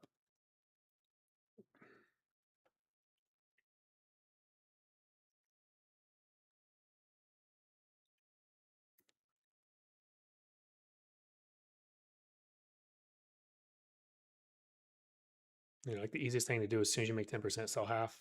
Don't let it go red.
slightly breaking out of that descending wedge.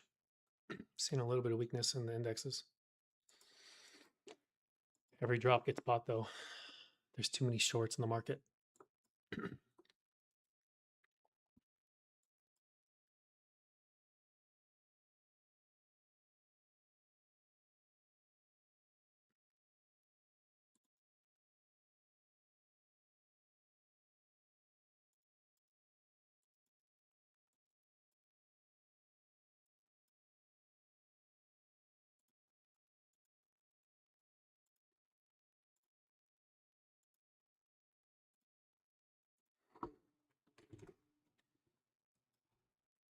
MD is just trying to top out here. Intel's trying to base above that descending resistance breakout.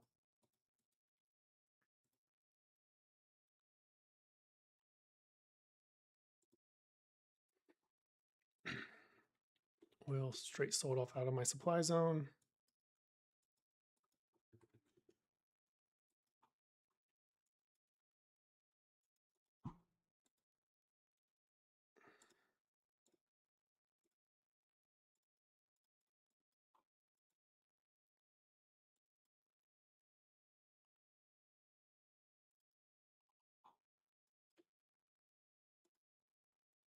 Lower low on SpaceX. It's no bueno. Especially when that looks like that.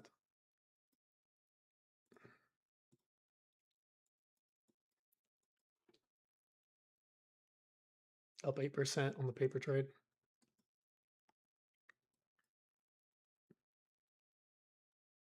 I'd close half at 10% and then not let it go red.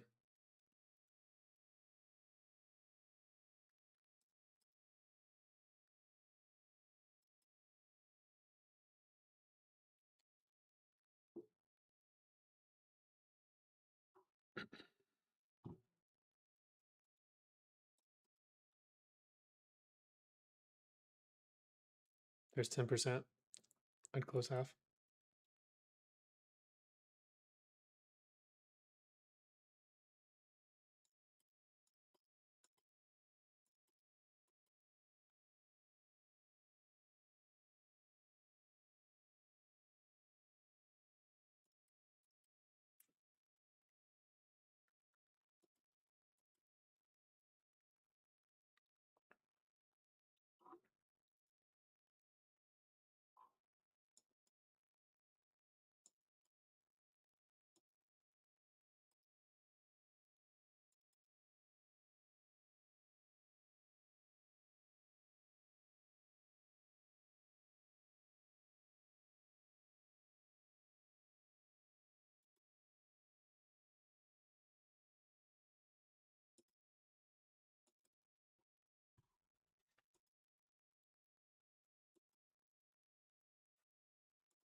Somebody asked for VOD. I mean, get the fuck out of that. It's in free fall. It's disrespected every demand zone here and here.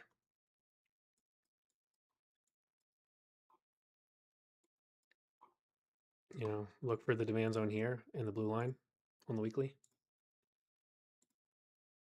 You can take a stab between 12 and 11. Breaks under 11, cut it.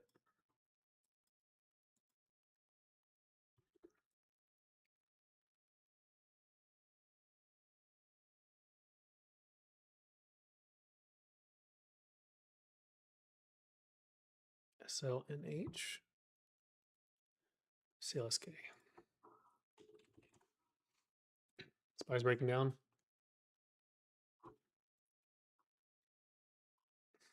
Or it's getting bought. The games is wild. So it hit my buy zone. My buy zone is 11 to 12:30. It swept the low that I wanted, and then it's rallied off the buy zone. Currently up 10%. It's at the blue line, which has been resistance back in June. I think it breaks it, to be honest. That's 3 sweeps of the low. There's supply here right above it.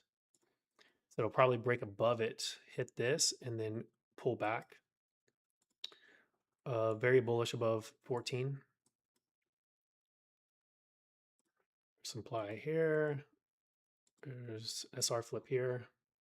There's something here. There's an SR flip right there too. You know, you got to realize it sold off a lot since January, so it's got to change hands. So it's going to struggle. And what I mean by that is typically every supply zone it hits, it's going to reject as people take profit. I'd close that SPY, but there's too many shorts in the market. They can't take it down.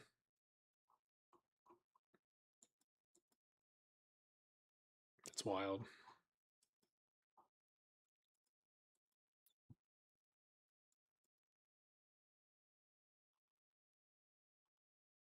Yeah.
So Intel hit the demand zone here and is trying to break out of this descending resistance and go higher. Got to be careful though. It's been showing a lot of weakness after it rallied a lot, and it's already up significantly. Yesterday's low is the line in the sand. Bearish below it. Bearish below 104. Can't make a new low. If it makes a new low, get the fuck out.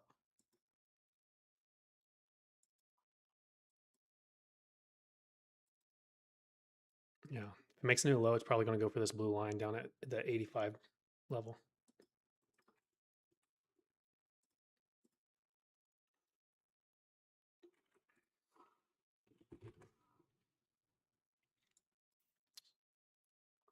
Soxel, another name that went parabolic. Went parabolic and now it's making lower lows and it's a huge distribution. Everyone that's bought it around May 26th, which isn't that much, it's a couple weeks, 2 months, is underwater. But the trend has changed. People are noticing that. People that bought this probably bought a lot. You know, it's like I don't trade names like this. It's too risky.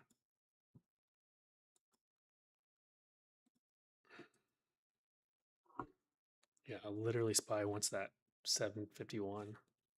That's wild. It just kept doing it the whole time.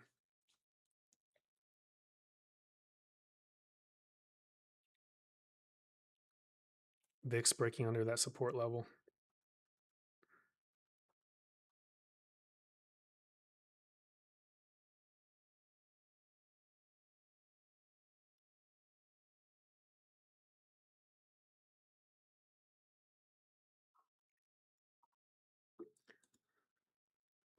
But yeah, I mean, there's better names to trade. Like this is wild to try to trade this. If you've made money on it, take the money and rotate it. You know, it's greedy. It's been in a parabolic run since last April. Rallied 13. So there's no way. Oh, I went under it. It rallied 3,000%. I don't know what to say. If you're trying to trade a stock that's up 3,000% in a year and a half, you're being reckless and greedy. There's better names out there.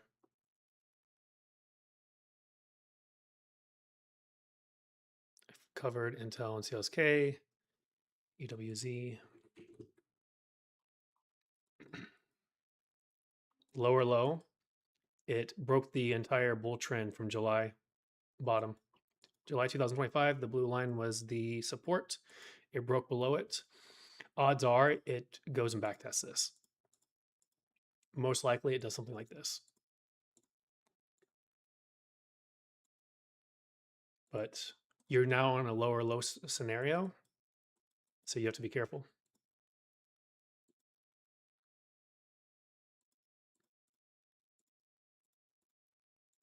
Let's see.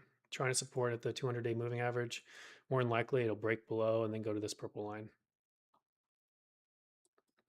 But you're currently at a level where anyone that's bought since, that's literally a month ago, June 2026, but that's a lot.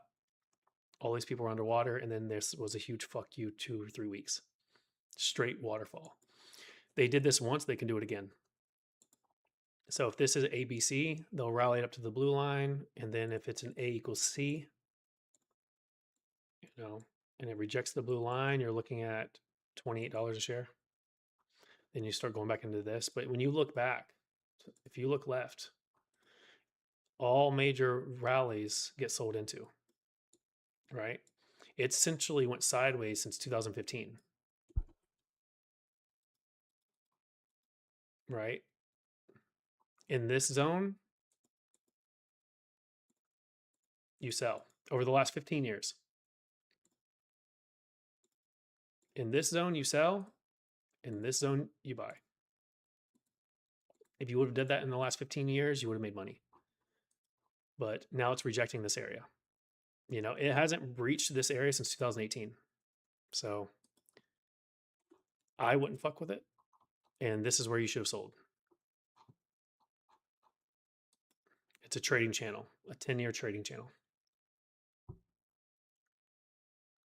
Don't get involved with it emotionally. Just look at it, the facts. 10 years of data shows this.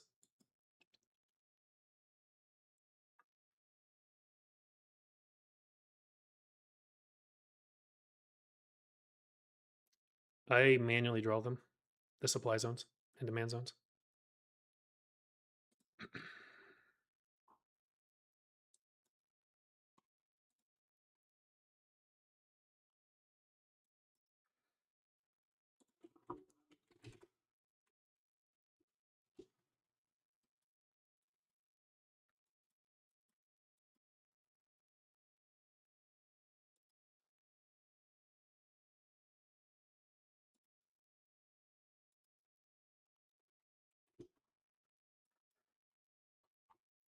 What is rallying SPY? Called for silver bottom to be in. It looks like it's attempting to. There is a supply zone in silver right here, so it's going to find resistance here, especially with that red 20-day moving average.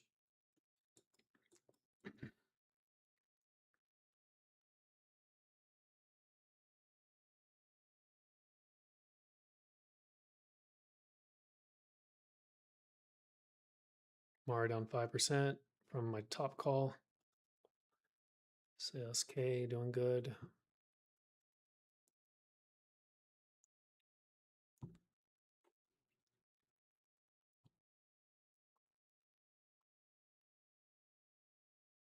If you guys remember my thesis from yesterday at the close, I said at 10:30, if the market's not selling off, we go to new highs. You got 10:30 right here. Since 10:30, new highs. Called it since yesterday.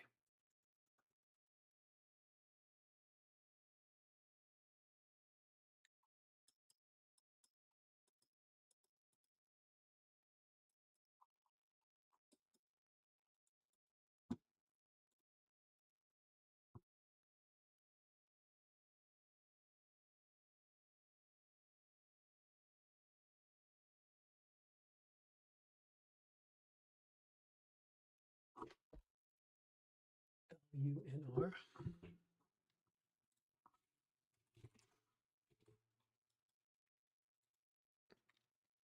I'm going to give the next week puts till like 12:30, 12:40.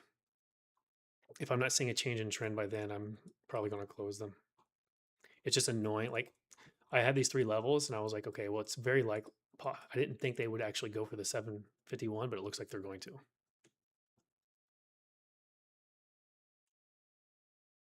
Well, I said the trend for today at 10:30, which at 10:30 we could have literally went long if I would have done that, but I try to not do more than 2 day trades in a day. Over trading has always led to my losses. So I made a huge, I made like 28%, 40%, and 76% on my short, and I lost 30% of that on my second trade, and I'm 50% win rate today, and I'm okay with being done with day trades for the day. I do have those 746 next Tuesday SPY puts, which are probably down close to 40, 50%. So that pretty much wiped out today's profit. But I'm looking for to see if this is going to trend higher. So around 1240, if we don't have a huge sell off by then, they're going to keep it near the high most likely. I'd be very surprised if we have like a second half of the day like a strong sell off. There's no news in the pipeline.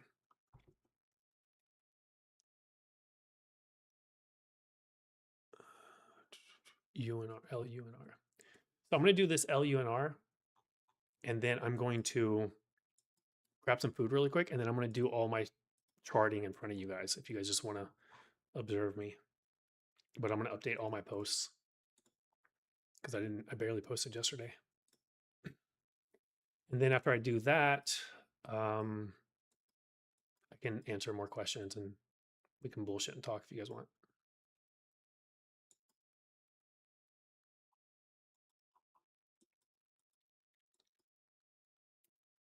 This point 751 is like 50 cents away.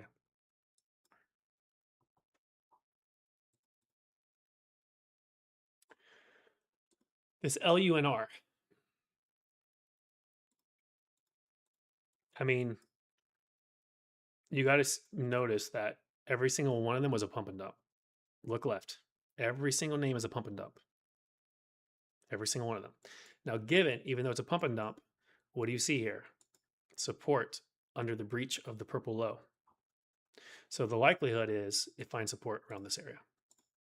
There's a multi-day demand zone here. There's actually even a gap here. The concerning thing with this name is, look at that. It's May 29th. In 2 months, this is probably a 50% drop. 64% drop. Doesn't matter what happens here, it's going to get sold into. Everyone's down over 50, like the people that bought at the top are down over 50%. Pop sellers are going to be all over the place. Every single time it drops or it rallies, it's going to get sold into. If I was to take this trade, which I wouldn't, because that's nasty, this is what I would look for. I would be very patient. I'd look for this gap fill around 12, and then I would sell it at 20, and then I would never look at this name again. Because it's so much selling going on here that they're probably got to fuck them a little bit more, which, I mean, 64%. Is this company filing bankruptcy or something? Like that's a nasty drop. So it could find support here, but I mean, I wouldn't trust it. You know what I mean? Like you're really reaching here to trust that. That's scary. Yeah, so I wouldn't. I mean, I don't know. There's better trades in the month of July. I keep talking about that, right? This thing is down 64%. This is Wall Street saying "fuck you, retail," and then they fucked you.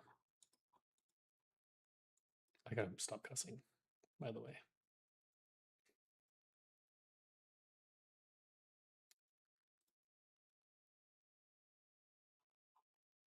Literally, look at that, guys. SPY just making new highs and QQQ sitting at a lower high. It went to 751.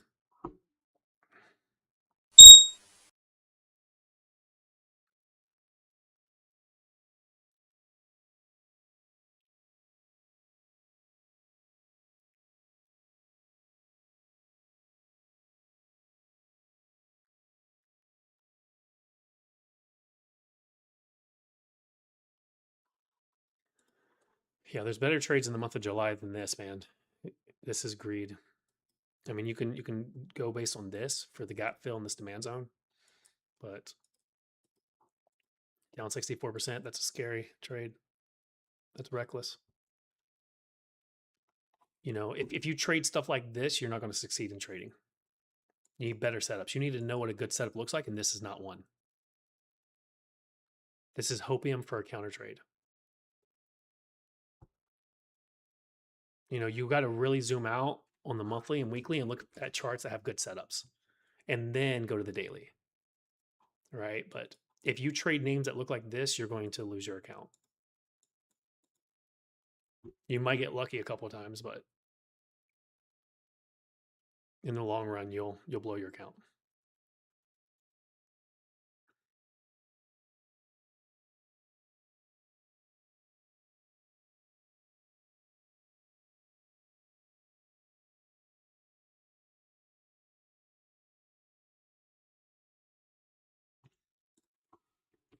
Tesla. So I called this bottom. I called this top. It's trying to. This is a demand zone, so it's doing a little something here. It's trying. Preferably, I would like for it to go into this yellow zone under 387, and then I think it's a buy under 387. But it's attempting to make a 2-day demand zone here, and it made a higher high off of this one. So we got to see how it closes. This is looking decently promising for at least higher initially. There is an hourly. Let's not do that. No, that's a low volume one. Low volume. There's a supply zone here. It looks like it wants 406. I'm going to be patient and hope that I get my under 388, 387 buy. But I mean, it literally respected this demand zone. You can see this. Curled out of it. Now it's rallying. So I might not even get my trade on Tesla. I'm hoping I get it. I've gotten almost every trade this month so far. But this looks like it's probably going to go for that 406 supply. That's probably the 50% retracement of this too. Look at that. That would make sense.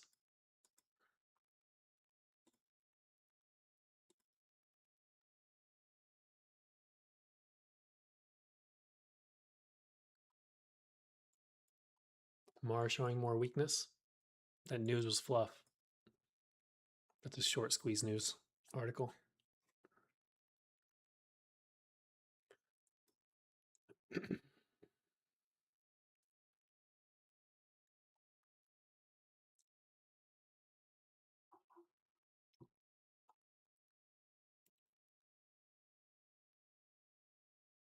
Yeah, I think Soxel's lost its strength. I mean, uh, like when you look at semis, like you just look at them as far as like a health indicator for the sector. I wouldn't trade names like that, dude. Those things are up crazy amount.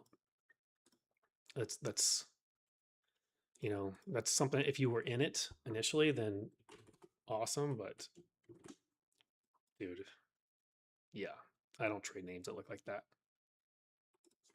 I look for better structure. Trading something like this is FOMO trading, and the thing is, when it runs like this is a parabolic move that they're using so that they can distribute, And this is them distributing shares in a huge, like probably 30% range. What is this high to low? 48% range. And they have no problem dumping it. Look at this, 1, 2, 3 times. What's this one over here? 31%. Look at that. So since May of 2026, they've done multiple 30% dumps. This is them running it up, selling it really hard, running it up, getting you to chase, getting you to buy, selling it really hard into you, running it up, selling it really hard. This is distribution. This is grade A distribution. After they made hundreds of millions of dollars, probably.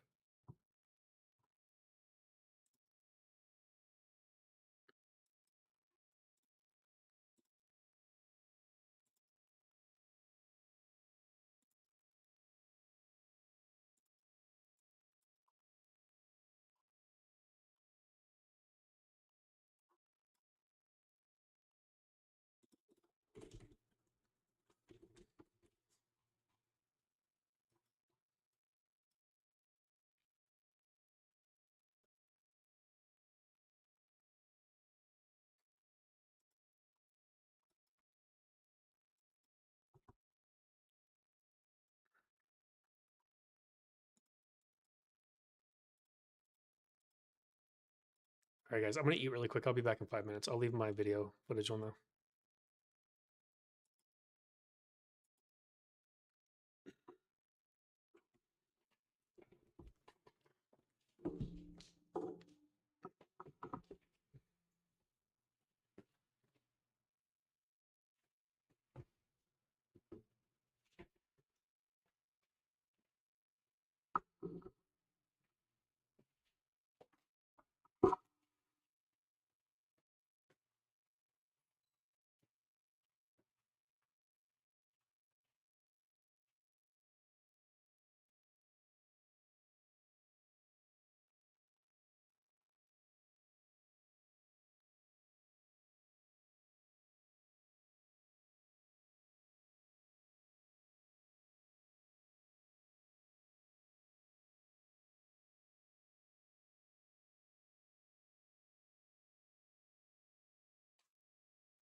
All right, I'm back.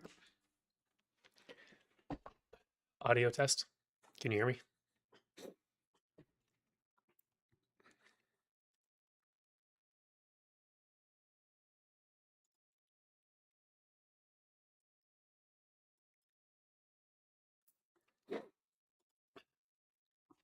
This could be where you take another attempt at a short, or you could do like next Tuesday shorts. Because this was my thesis yesterday as the maximum upside target into the close. That's why this circle is drawn here.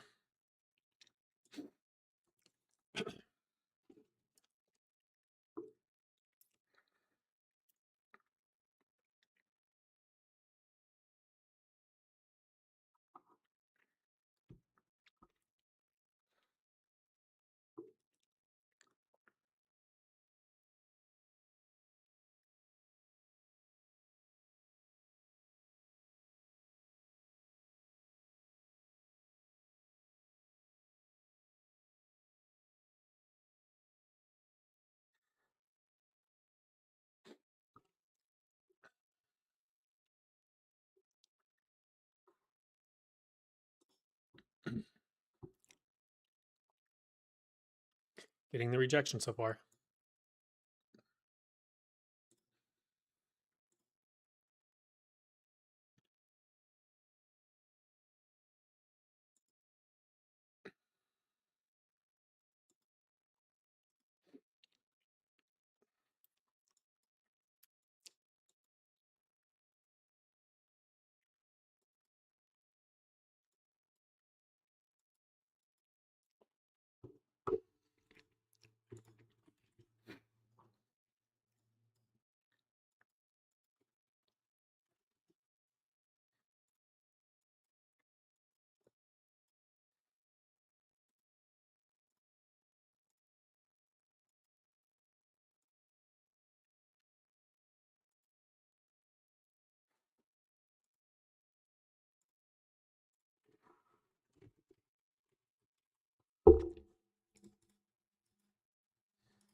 See my warning on the news, the bullshit news on Mara, down 8%.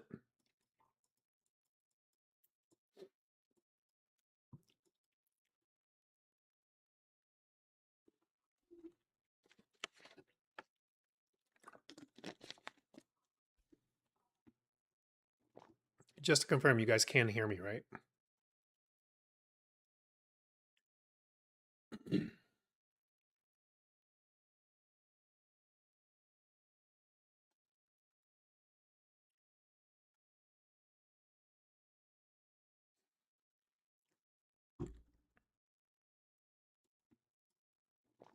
Just to confirm, you guys can't.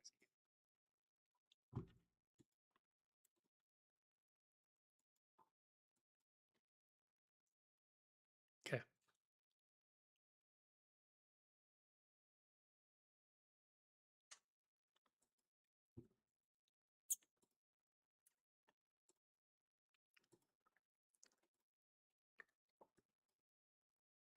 All right. Yeah, you can see Tesla's selling off on my alert for a breakout. MicroStrategy and Bitcoin's finding weakness. Mara literally is being a pump and dump right now. Baba just created a supply zone on the hourly and made a lower low. And SPY is at my major resistance zone of 751 from yesterday. I didn't think we'd get there considering, but the squeeze came.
Squeeze right back to highs.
Well, I'm bearish below 751. So maybe they hold it there until they talk, or they start to sell off a little bit and then see what they say.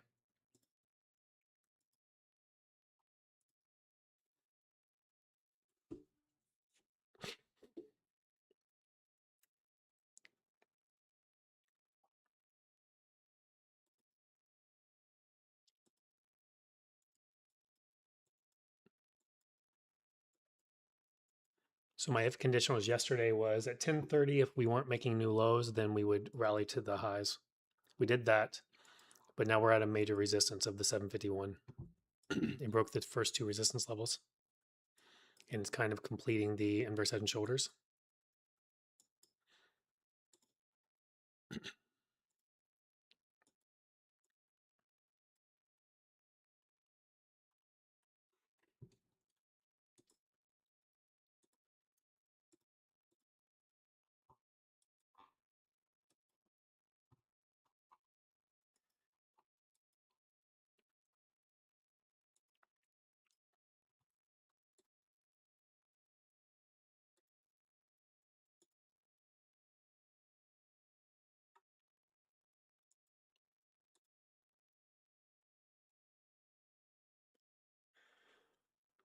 Okay. Let's see what I got here. 6.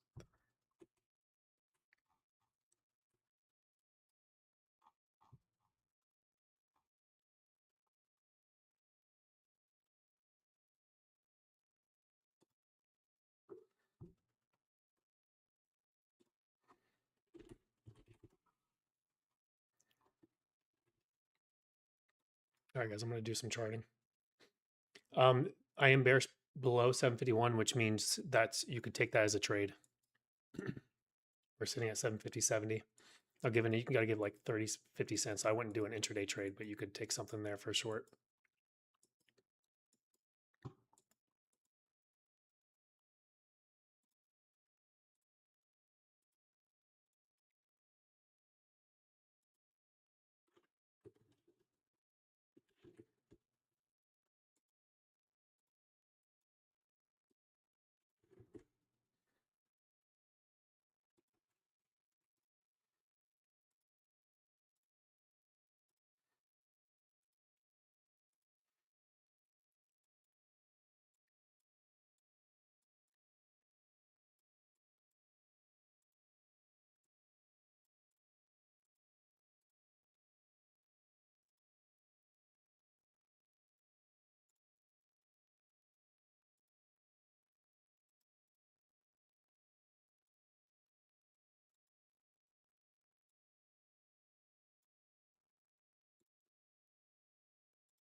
Real time alert on this buy on the 7th.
I'm just going to do my charting, guys. If you guys don't mind, feel free to ask questions if you end up getting them.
HSI is breaking down if you guys took that short position.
Look at that. Too many shorts in the market.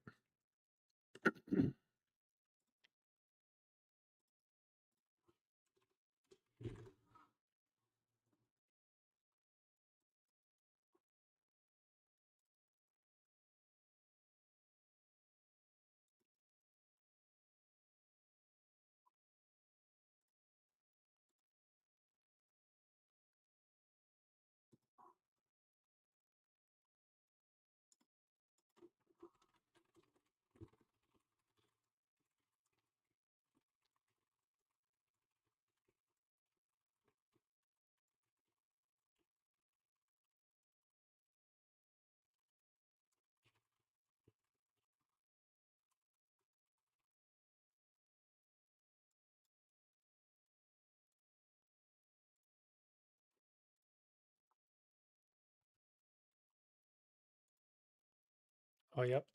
Very nice with Tesla. Breaking above that. Like I said, I think it wants that 406 supply. Tesla's pop like that probably did this.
Have you guys been observing my accuracy? It's wild, isn't it?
Look at that squeeze. Is there news?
All right, I'm done doing my updates.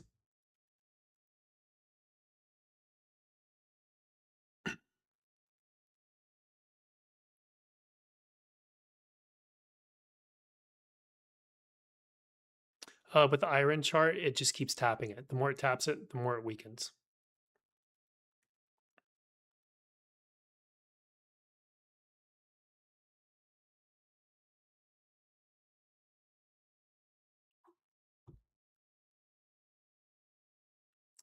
I wouldn't get too confident in being bullish in the market just because of that descending resistance. It has to break it. Until then, there's a lot of risk here. You know, every single rejection at this line has caused major corrections. Let me just go to the chart I just posted. You know, every single rejection here, -5%, -5%, -1.7. So you have to respect this. We could reject here.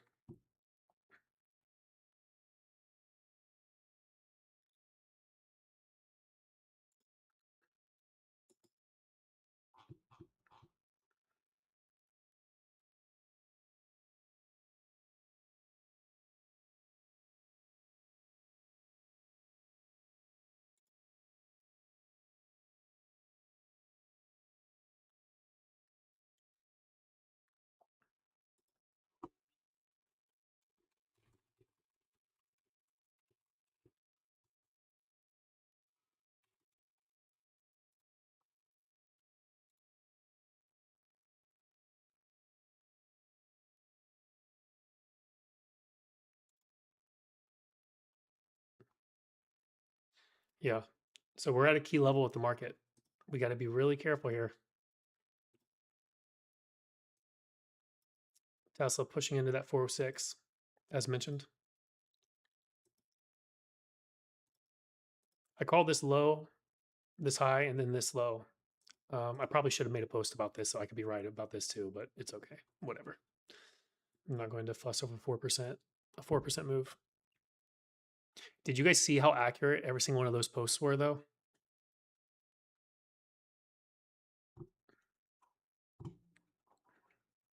Oh, I can check LK and see why for you.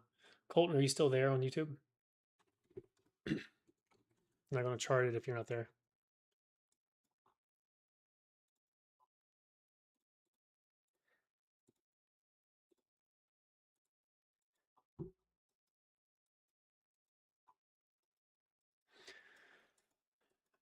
Yeah, when I say bearish below 751, like it has to base over it.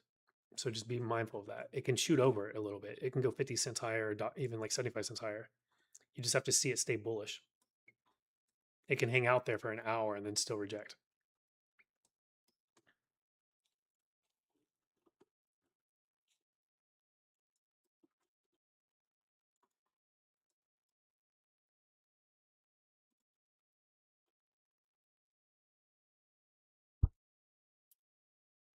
Florida Sloth, are you also Colton on YouTube? Is that what you're saying?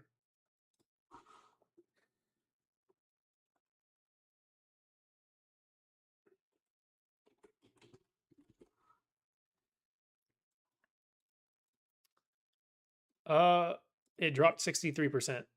That's nasty. But you might be onto something as far as it being a counter trend trade at the very least. Throughout this entire bull market, it's found support here. I mean, the trade already happened, but I wouldn't get too trustworthy in this. It's up 14%. That's a win. If you bought it, you bought it. But it's down 63% in 40 days. So a lot of people are red and a lot of people are going to want to get out. So anything too much, you're going to see selling pressure.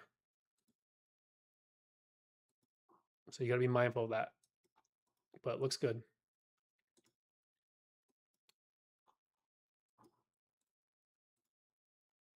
Tesla's pulling the market up, as you guys can see.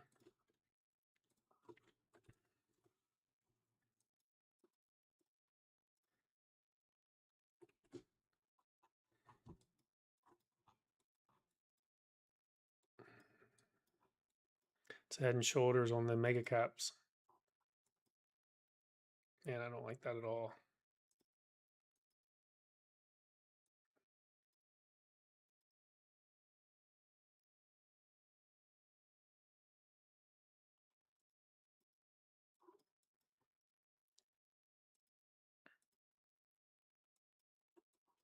Hey, did AMD actually hit it? Oh, fuck. It did hit it. You guys see that? As soon as it touched the supply, immediately dropped. Missed that.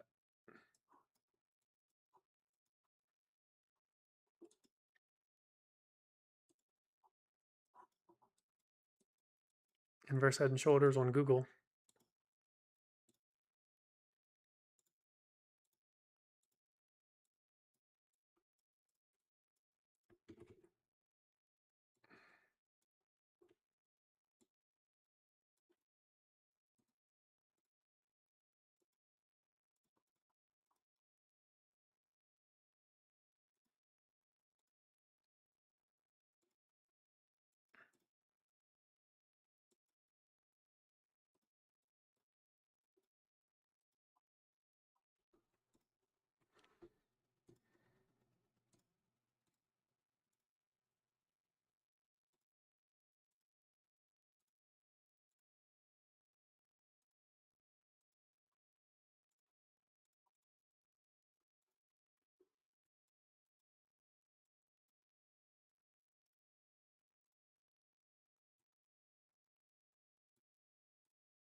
Oh, thank you, Florida.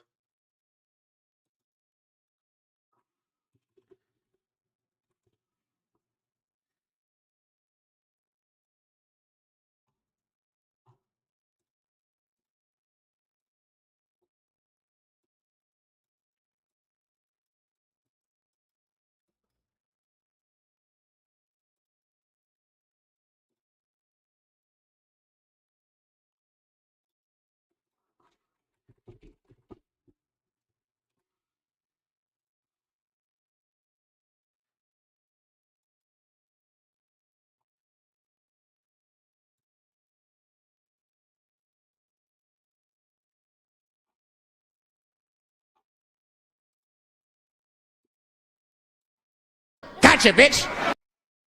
Gotcha, bitch. Gotcha, bitch.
Yeah, sorry about that.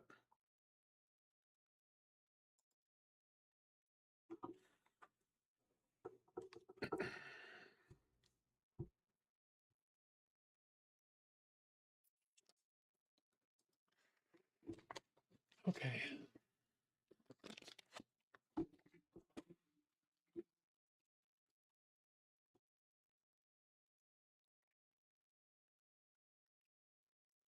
Supply and demand is an established strategy. People chart them different.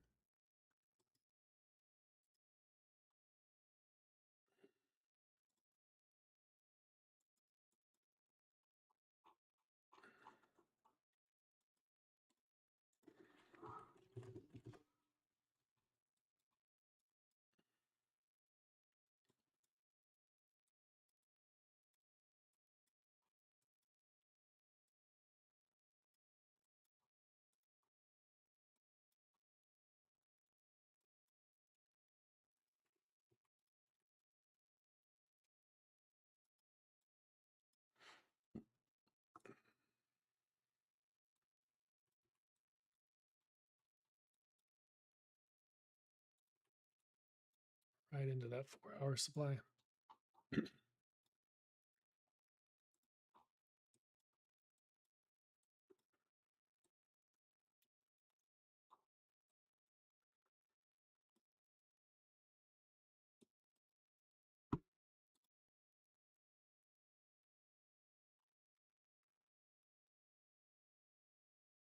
It's about to be 1:30 with the Fed speaker. We'll see what they say.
Possible VIX double bottom on the RSI hourly. Last time I caused this drop. That was at 2 o'clock. This is 1:30. I think this was actually the minutes, wasn't it? That's not that much of a drop. 40%. 0.4.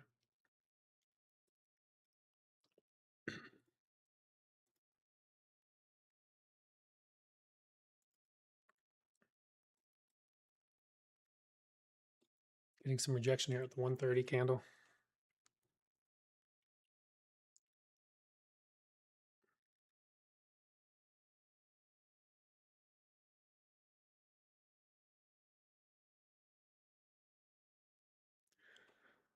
Large volume candle.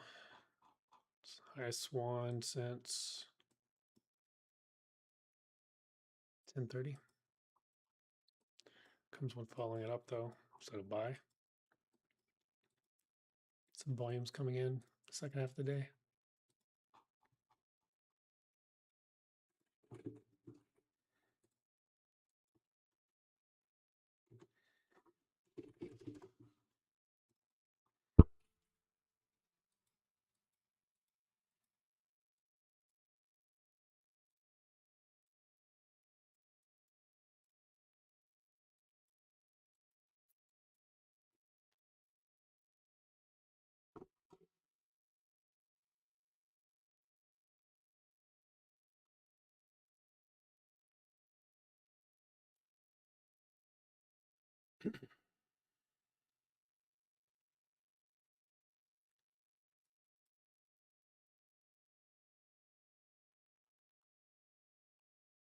Hey, Joanna, have a good day. Thank you for hanging out.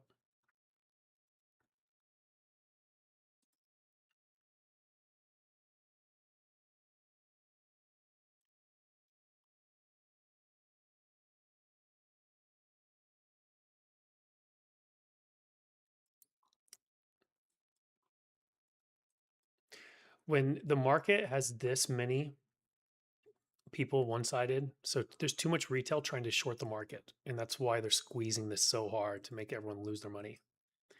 When this happens, they've learned that they have to do like huge directional moves that are not forgiving. They can't just go like, $2 down, backtrace a little bit and walk it down like that. They have to literally dump it so that people like sell too quick and then they can't get in. It's very crazy how the ODTE market has started controlling price action after like 10 o'clock.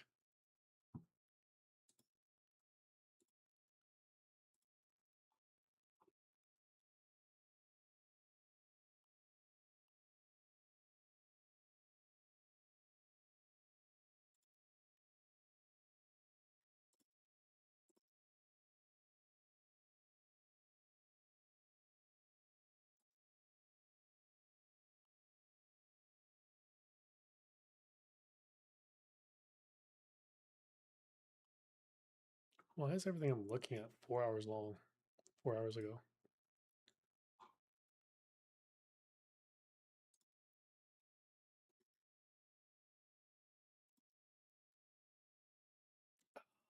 There we go.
Sorry, guys. I probably hurt your ears.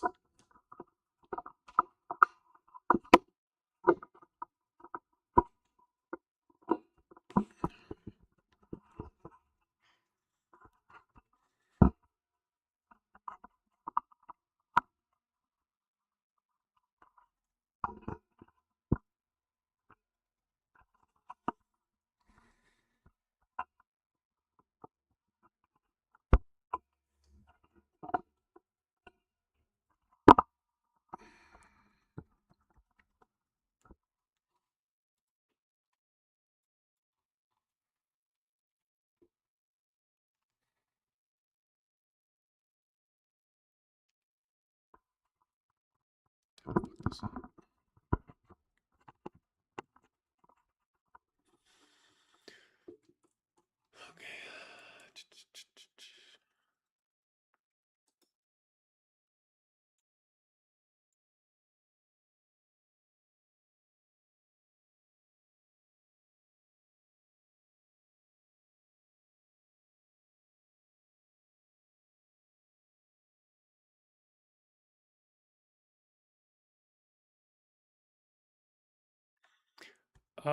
It's hard to know if we get a drop where we're going and if we drop because right now the last 2 days of the personality of this of SPY has not been following.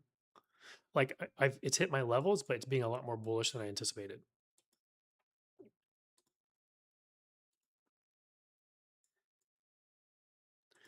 But I mean, if it rejects here, that's very concerning. You know, it's hard to know. These were 5% drops. This was a 1.7% drop.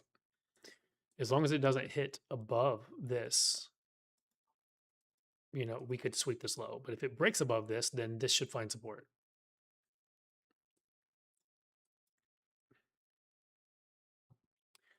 It is hard to know, but I was thinking that this is what would happen. Did it really take 2 days rather than one? Actually, that was 1, 2, 1, 2. No, this is 3 days. Okay, yeah.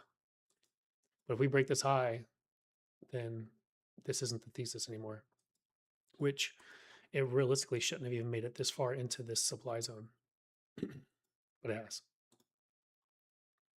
So we shall see.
But look at that, straight rejection right off the supply zone.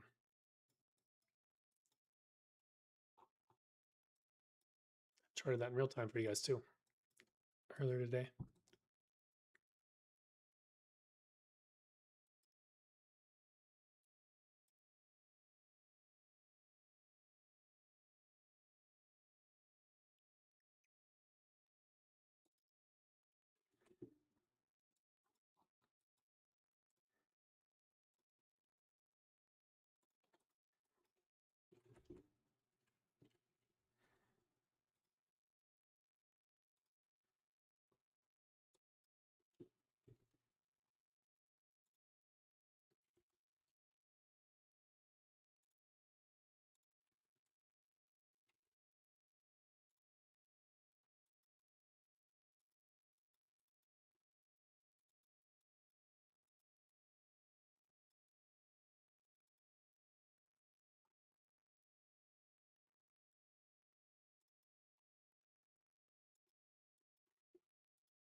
This identified the top, the resistance.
lava broke over the t- supply zone that I made.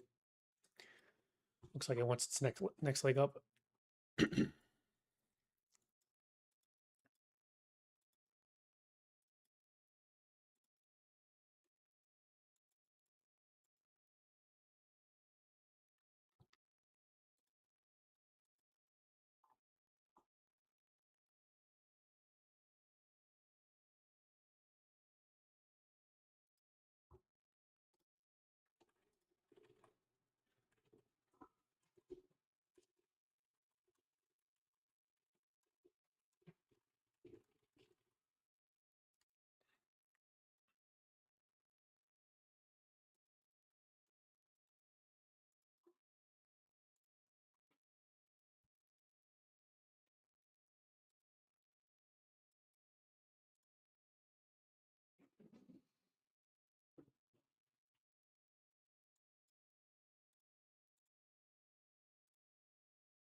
Right here, boys.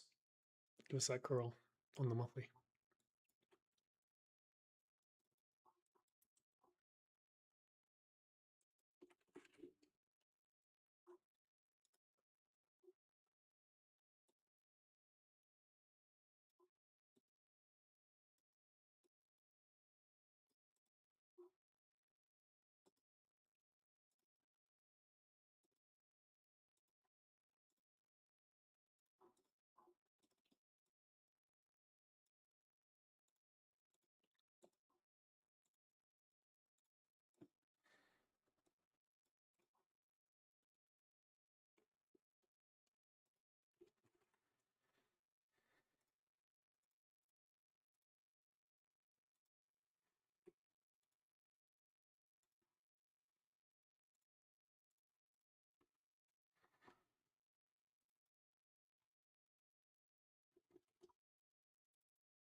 So close on Ethereum. This bitch is going parabolic into the end of the year.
Immediately taps his 5-minute trend and tries to bounce off of it.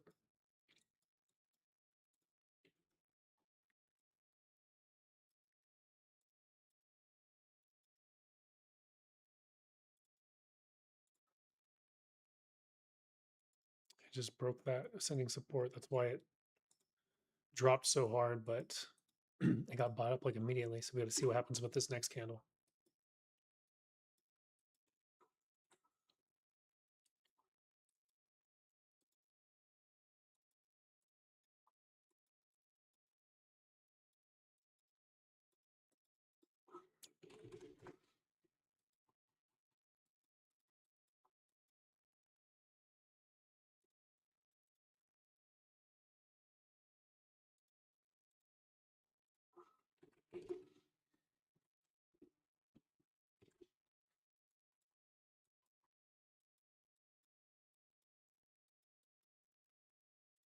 Okay, there's a zone. What ways are going to pick?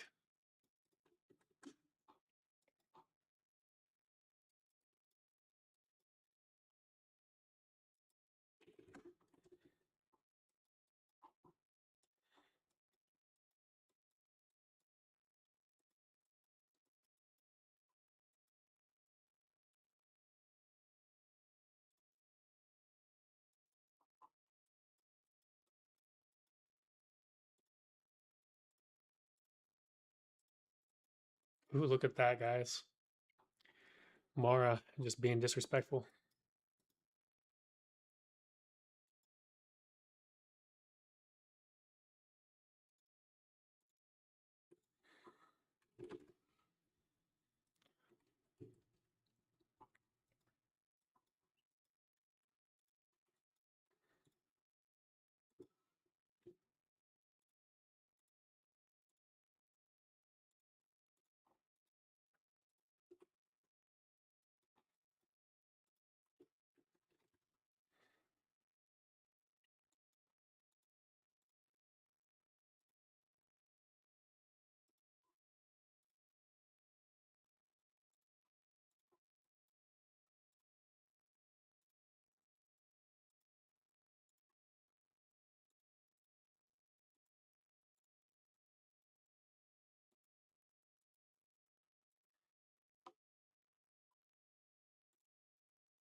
Break below, back test.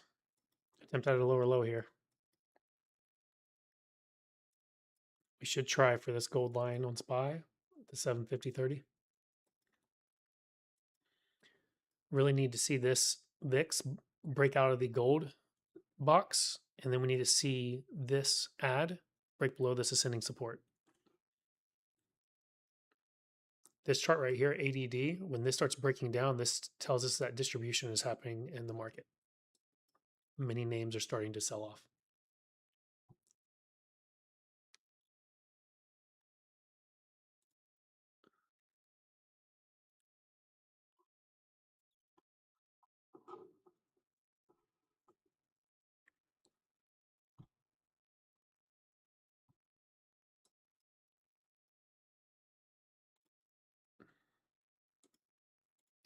If we see this happen, you can take puts.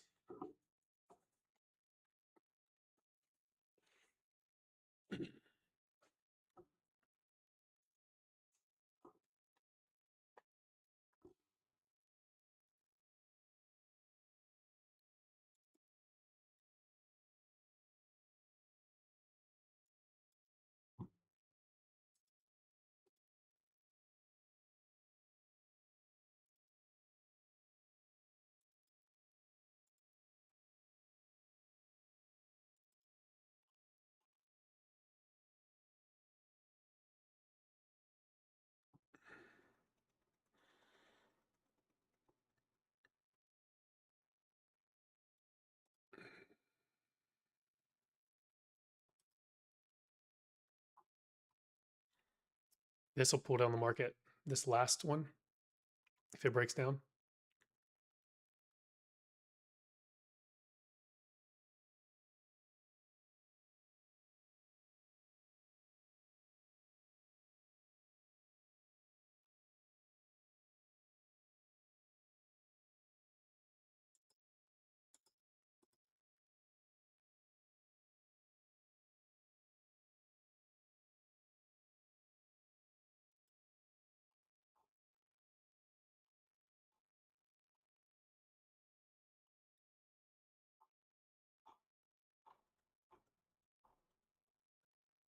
If you guys can, go support all those posts I updated.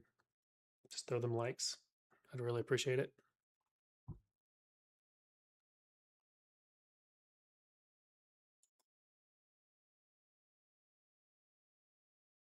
By maybe doing all this, I'm pulling a lot of my effort away from my private Discord, and I'm handing this stuff out for free. So a little bit of support would be appreciated.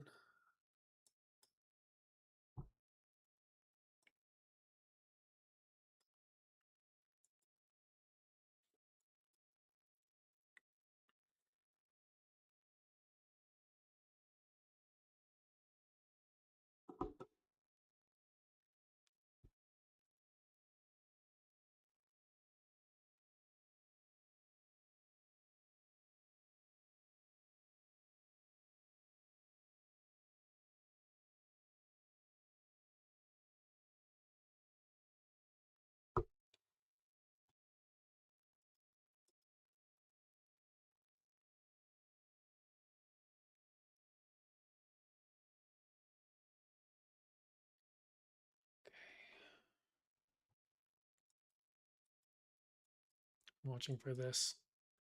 Let's see if this continues the trend or if it breaks down.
US oil has entered the buy zone.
Rejection so far.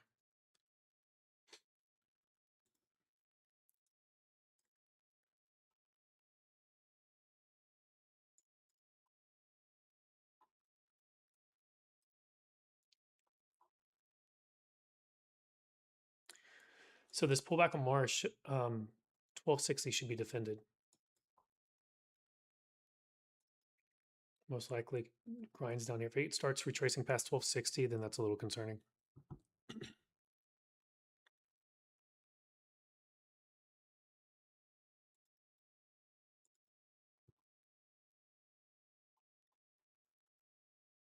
Damn, that's wild, guys. One person liked my posts from 1,000 viewers.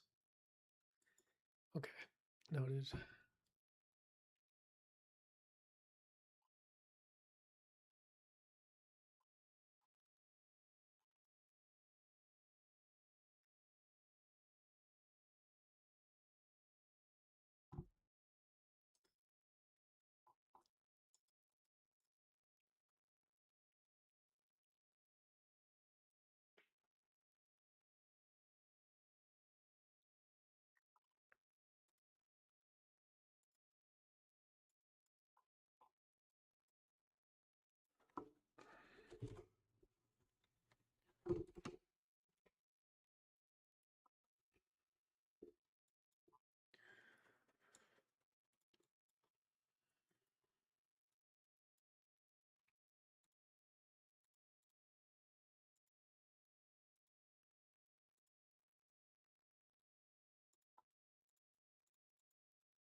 I talked about this inverse head and shoulders on Kava yesterday, and the bottom of this trading channel being tagged. It's already trying to curl off of it. Up almost 5%. That's not bad.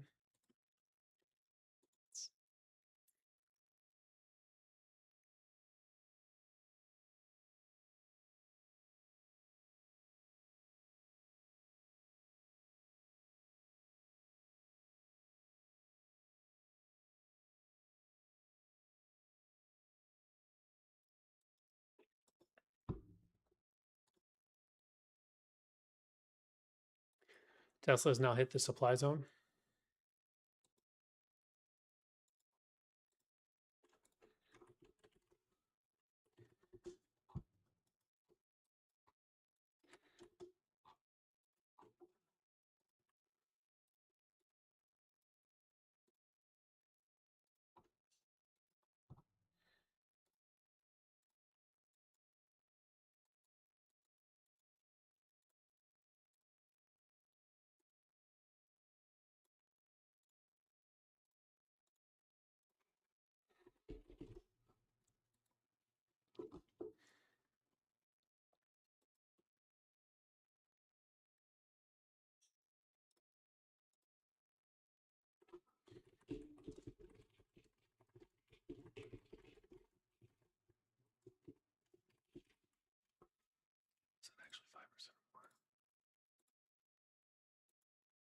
3%. I'm going to talk about that.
This oil's starting to squeeze out of that buy zone, or at least tempting to.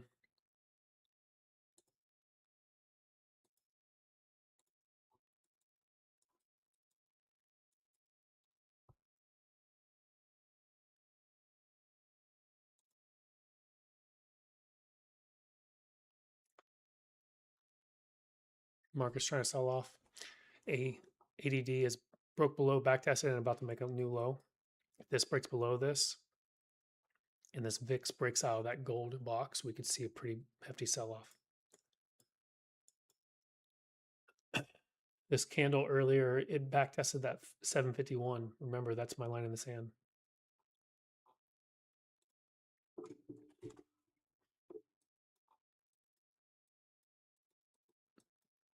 Bearish below it.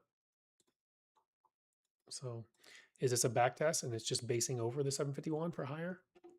Or is it going to give it up like a look above and fell?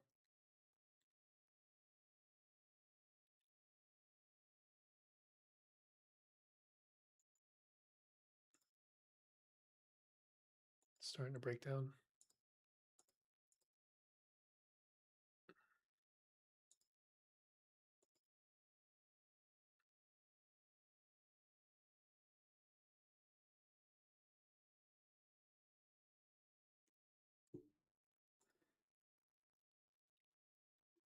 I'm gonna let it do its thing. I'll be right back. I'm gonna grab a bottle of water.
All right, guys.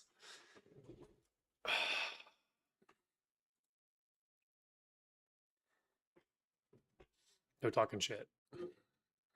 I drink a lot of these.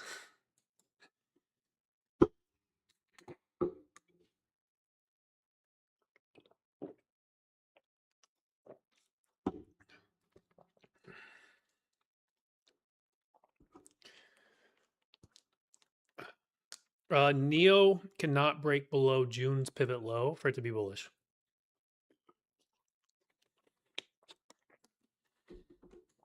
Here we go, guys. VIX pop. Ad breaking down.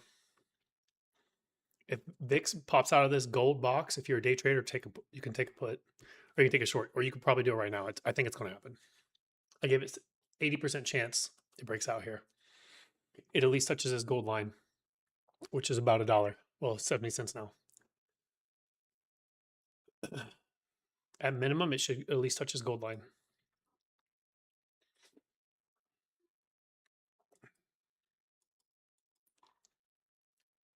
QQQ showing more weakness than SPY. It's breaching the low.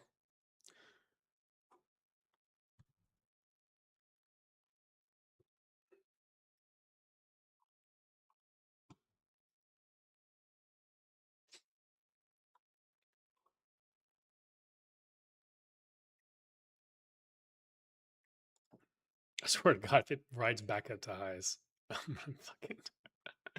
Nah, it's not going to. No. See you, bitch. Dump. Fucking waited till 2:30. Are you kidding me?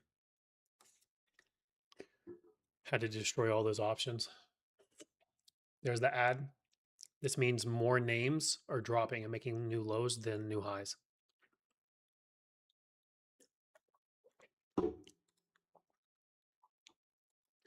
Tesla popping off. You're seeing BABA reject, strategy reject, Bitcoin reject.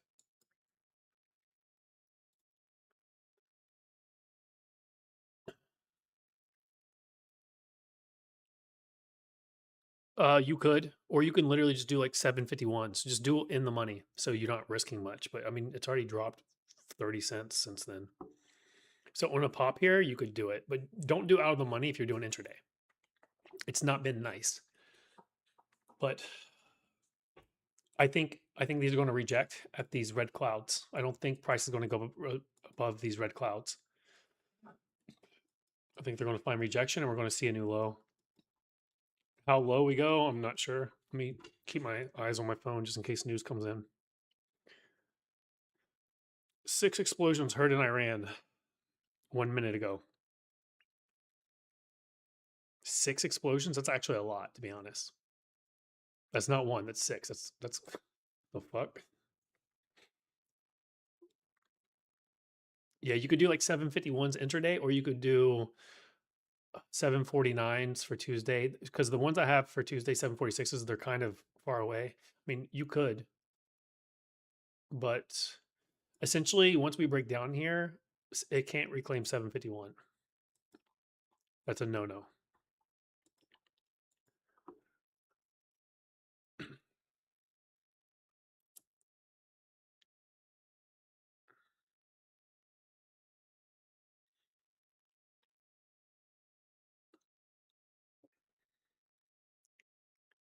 VIX needs to break out of that gold box.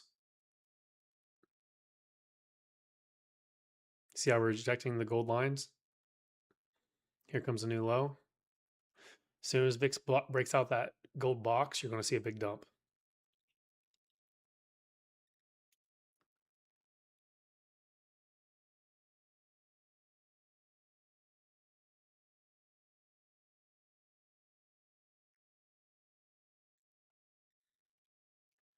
Here comes the new low on SPY.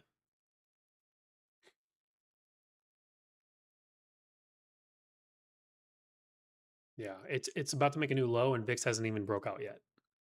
So this should be like a $2 plus drop. I mean, to be safe is the gold line, but it could drop down to this purple one. Let's put some supports here.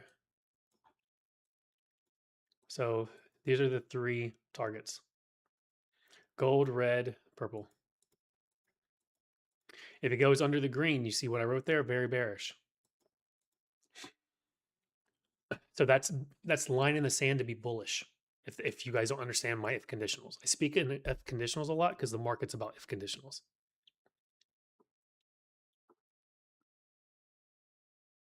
You know, bearish below 751. We broke up a little bit. If we reject here, that's a look above and fell, which is very bearish. It could drop down to that 749 and 50 and then rally back to new highs.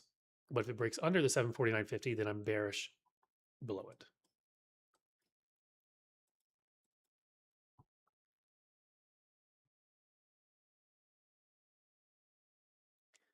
Guys, please, please, please, if any of you could just like my posts. I produced like 15 pieces of content today.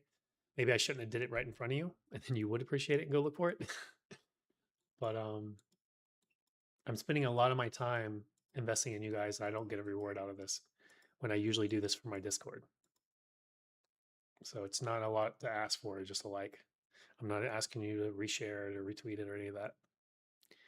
Do you stream every day? So I just bought my entire streaming setup that 2 days ago. So I bought it all, set it up 2 days ago, and this is my third day streaming. But given this looks like it's pulling away from the activity of my posts, I'm probably not going to keep streaming like this. It's just not worth it. I'm trying to grow my following. And if the majority of my following that's active is going to follow and watch my stream, but then not interact with my posts, then I'm killing my own account.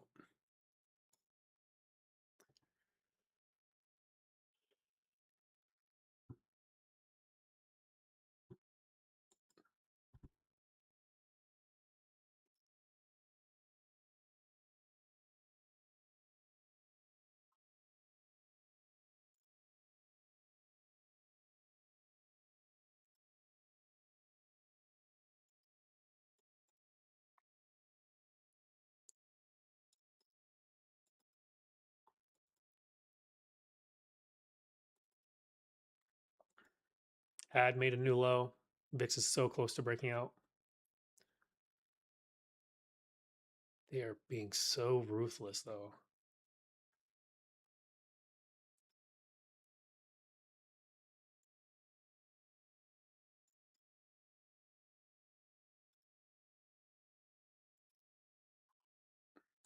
Tesla literally carrying the market. No.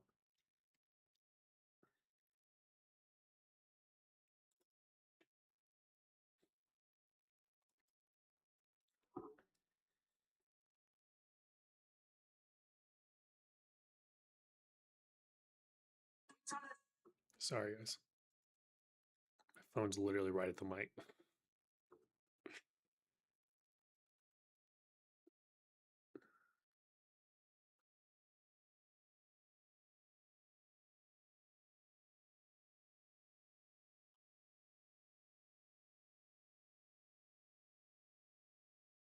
There was your entry on that liquidity sweep.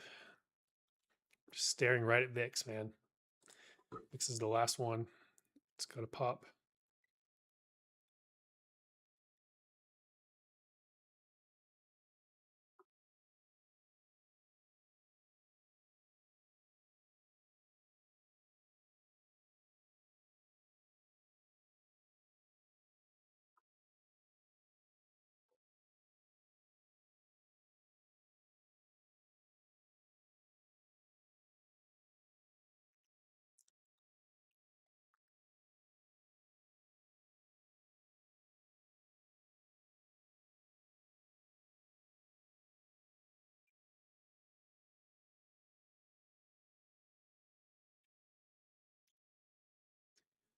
I did not, because we were sitting at 751. I was going to wait till like 3 o'clock. They're already down like, right now they're down like 50%. So it pretty much wiped out today's profit if I sell them. So I'm trying to wait to see if we get a sell off.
comes the new low. VIX is so close, guys.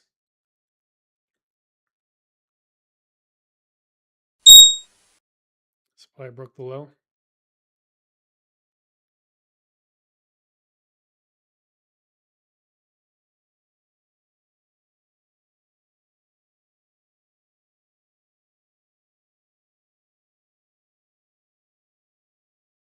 There's the dump. Now it needs to break under the 751. There's VIX out of the gold box.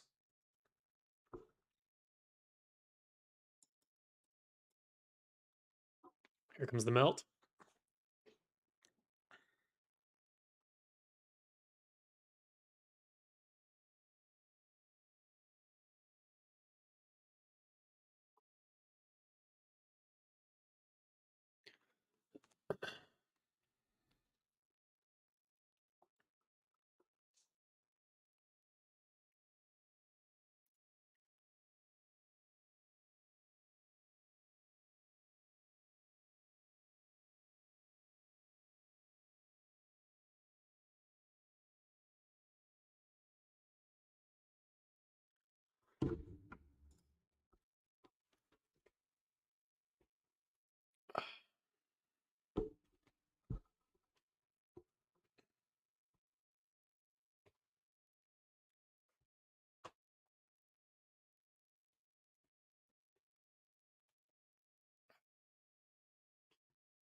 Oh, come on.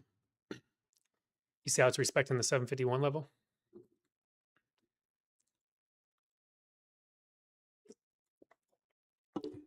It is, in fact, a key level.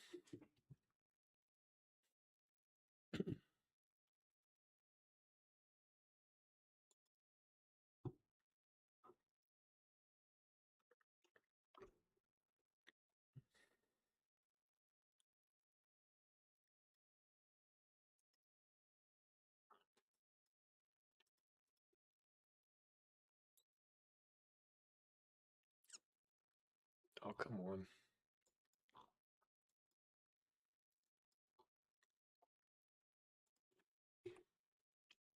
Why isn't my alarms going off?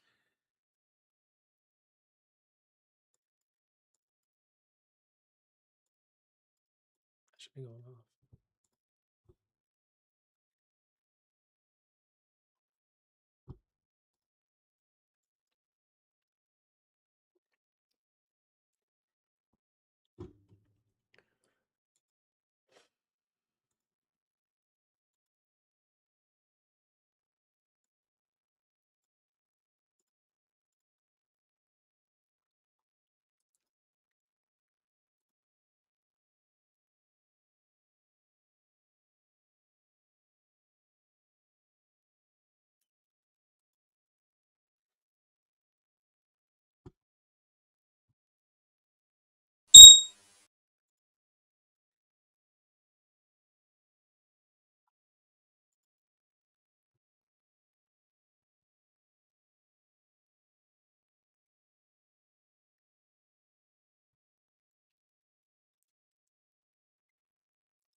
new low and SPY.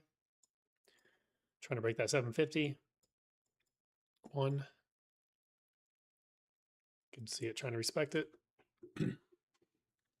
Buyers are stepping in at that level. They don't want it to break.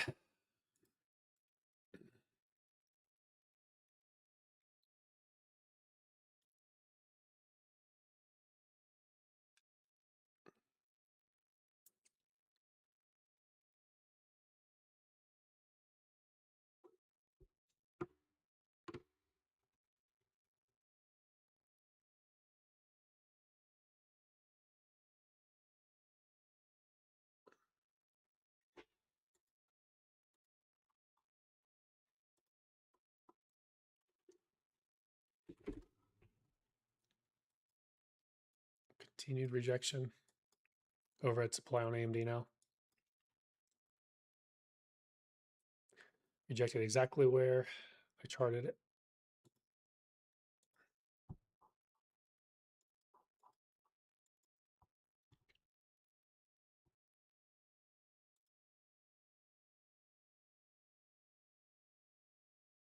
Why isn't my alarms going off?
That's a big volume.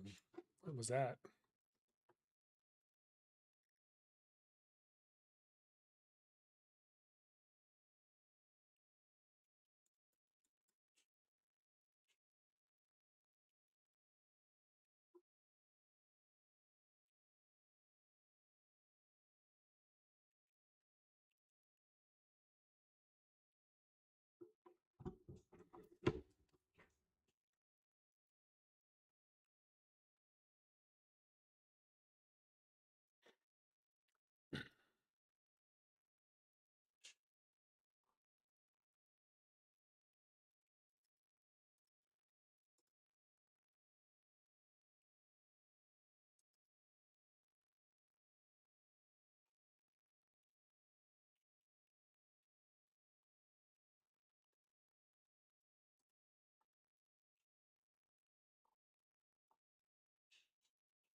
The 751's fighting for its life.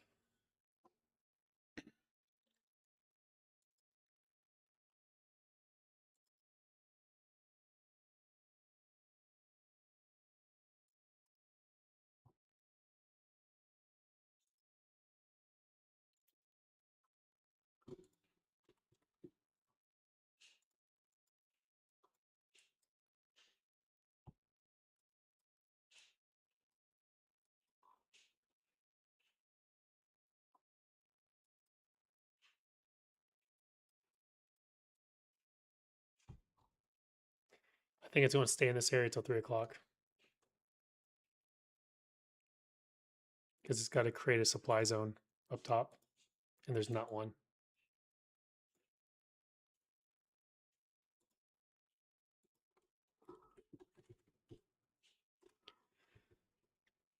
You have to make it look exactly like that, right there, 751.30, because then you get to do this. So most likely we just bounce around in this area.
No, Kadati. I think dips get bought.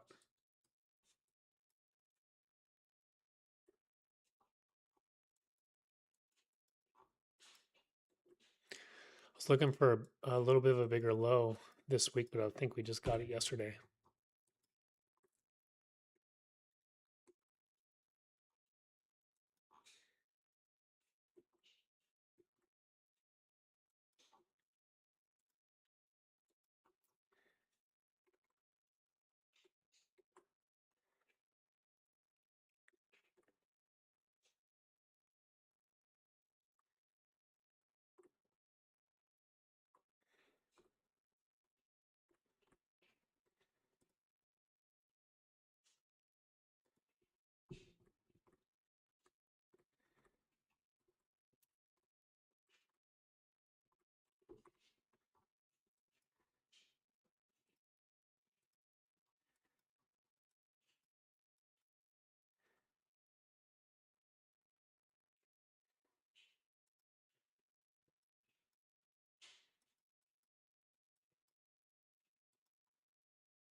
Sorry.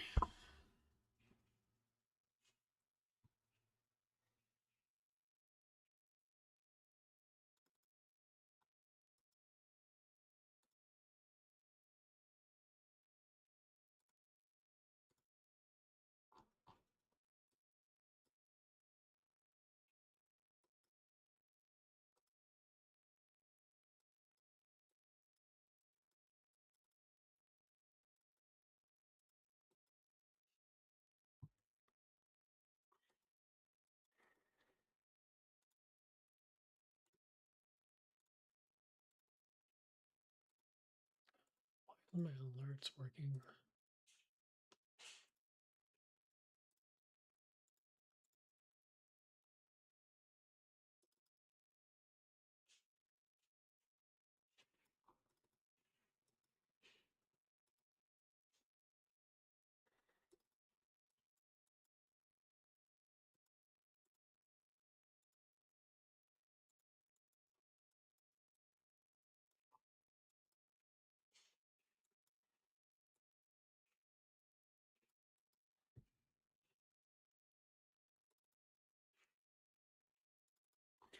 Rejection risk here on Tesla again. Just want to make you guys aware of that.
Mara backtested that 1350 purple line that I warned was an important key level. Now it's rejecting it.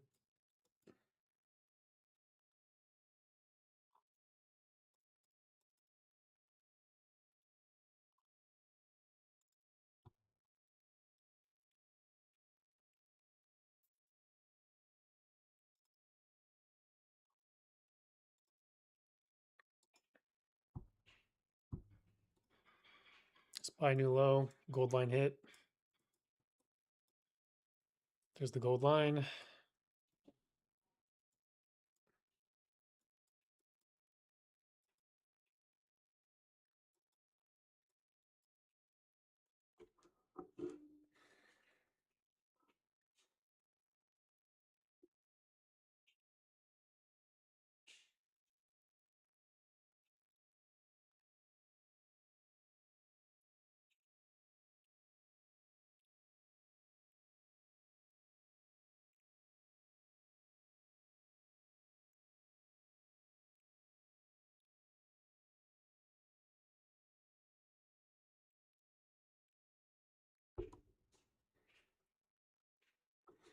It's breaking under it. VIX hasn't even broke out of the gold box.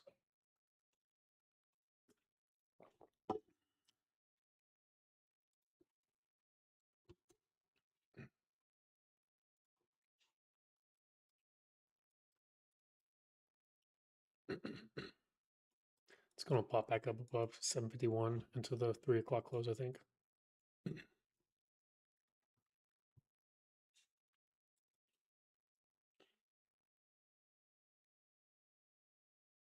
It's likely going to back test this into the 3 o'clock close, then go lower.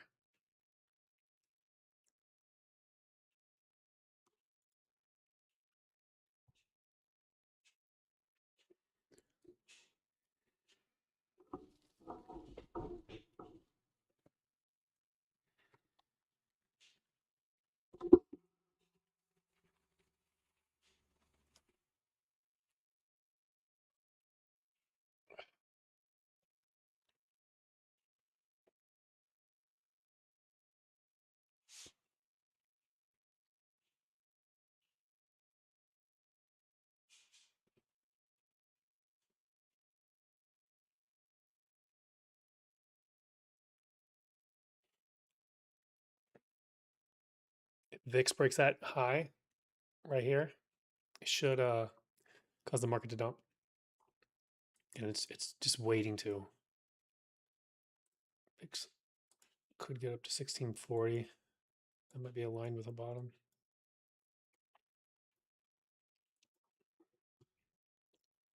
Let's just hope they don't chop this till 345 like they have every fucking day. I gotta stop cussing. I want to get banned on TikTok.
There's that retest going into 3.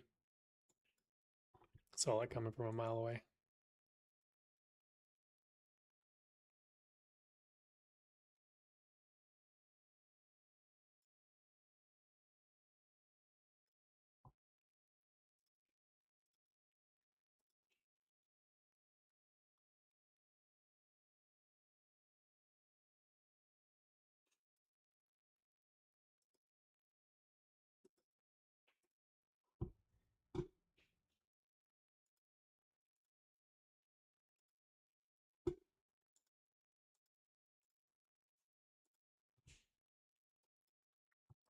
Literally backtested it right into 3, and now we go lower.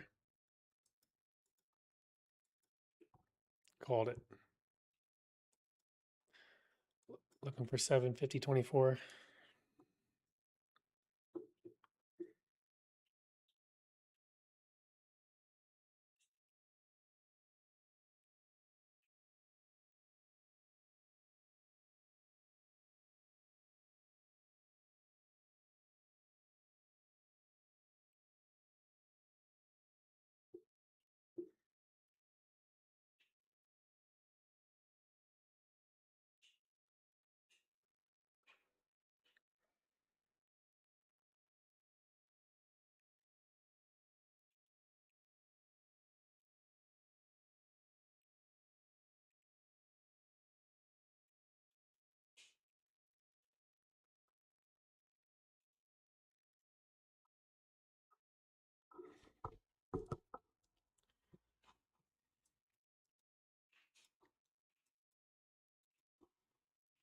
just doesn't want to break out.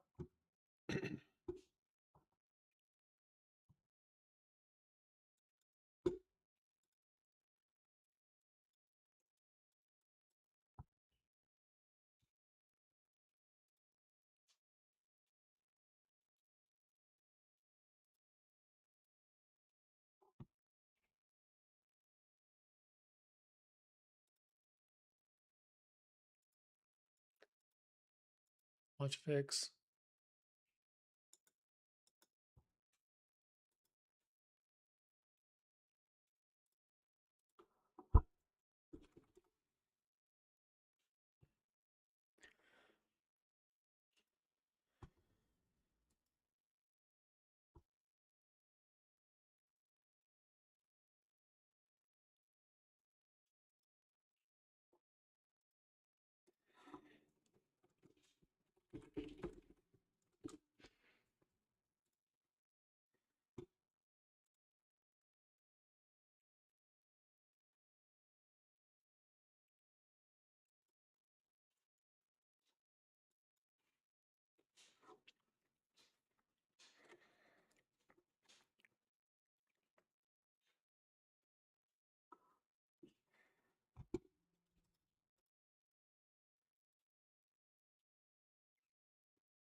Fixes curling on this hourly that caused the last dump on SPY. You can see this.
SPY new low.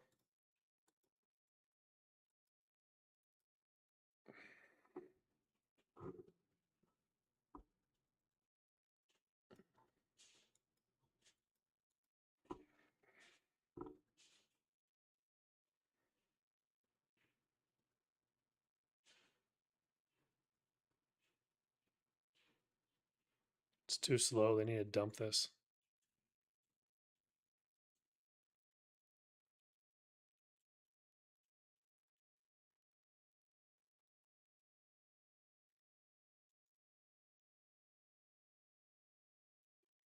They're literally going to hold it and then dump it overnight.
weird. Weird person. I don't know why they pop up on my stuff. Anyways.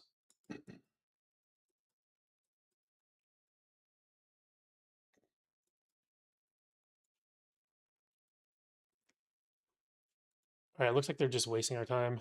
They're going to literally wait for like 3:45 or close it. They're compressing the VIX. They're not allowing it to break out of this gold box, which is what it needs to do in order for a move to happen. So they're probably going to wait till like the very last minute.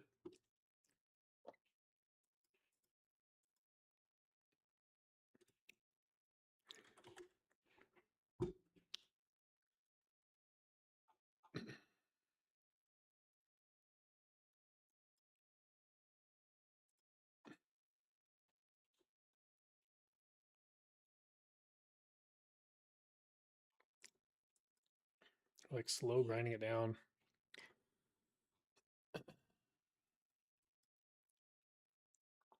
Like it has to be fast, otherwise they allow retail to get in it. So if it grinds down slower, it's always going to pop back up.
And the VIX breaks under the box.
We don't want it to see it go above the white line for it to be bearish. If we start accepting above the white line, it's going to squeeze into the close.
See what is going on tomorrow.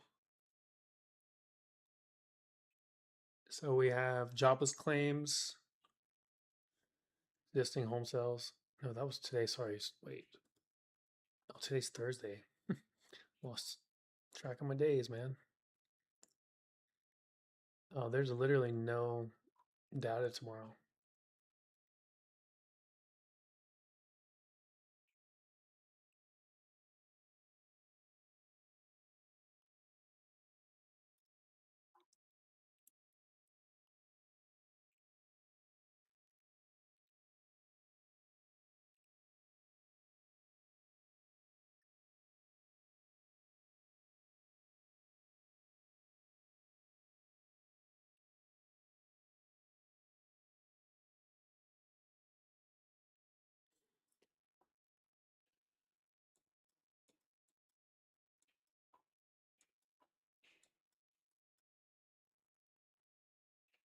Inverse head and shoulders on the 1 minute on SPY. These do not play out like 90% of the time. So this might actually lead to a sell off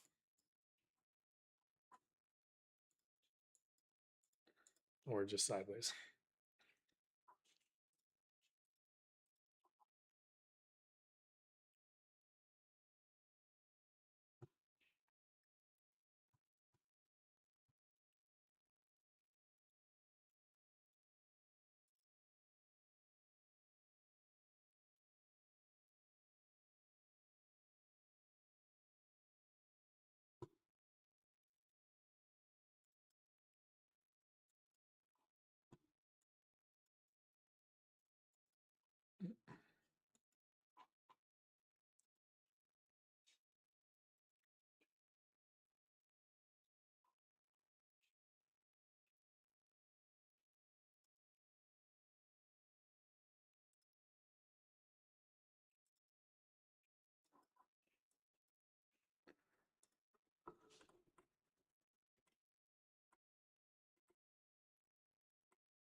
Meta squeezing. It looks like it's going to break that supply actually.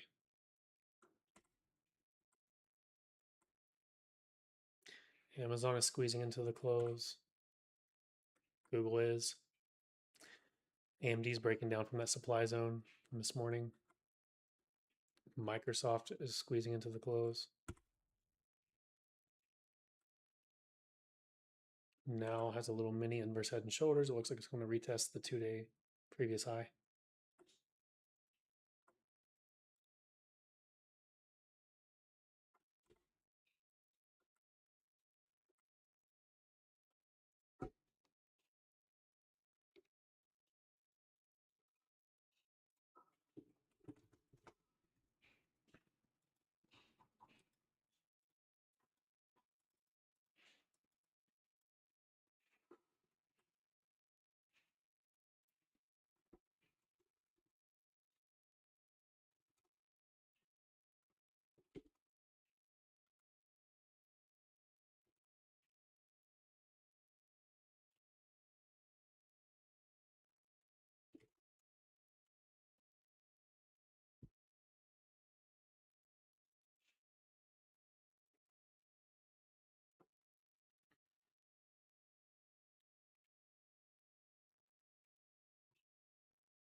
I would think they would dump it to the green line going into the close.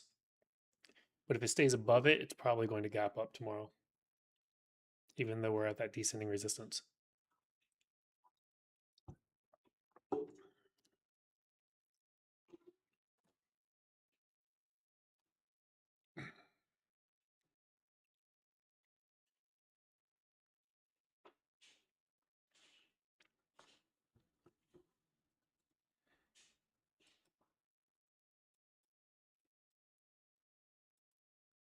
Dump it.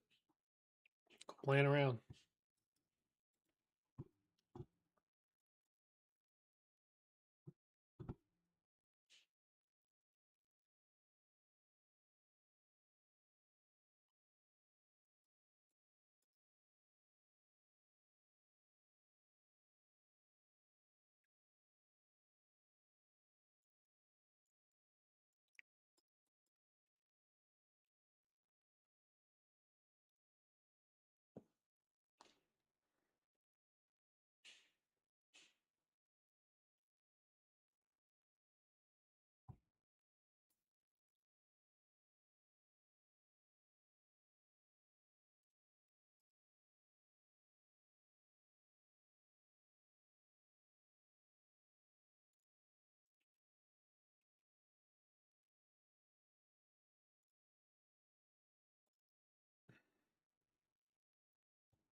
Amazon's in this supply zone, but that's only an hourly. Can't trust it too much.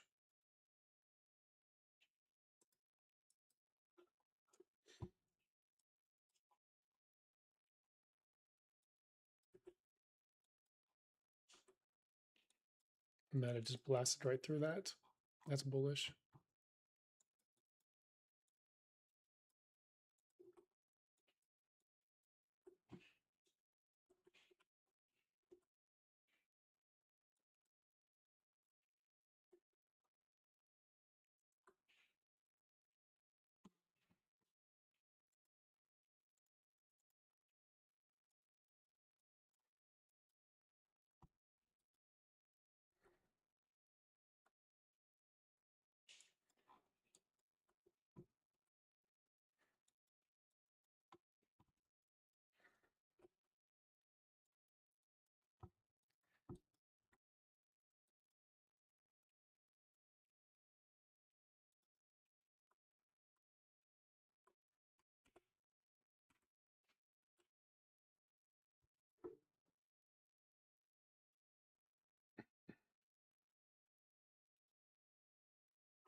Dog walked.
This guy doesn't do it anymore.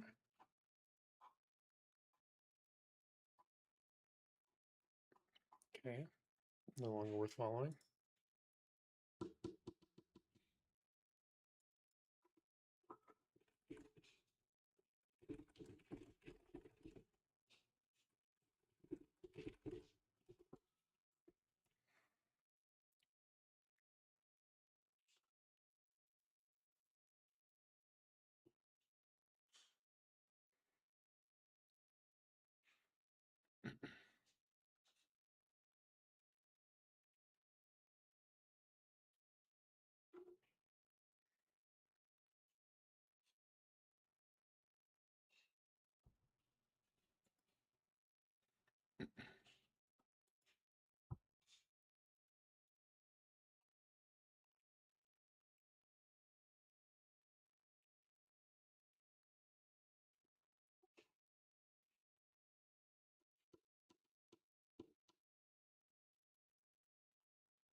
We either sell off right at the last minute or we sell off overnight.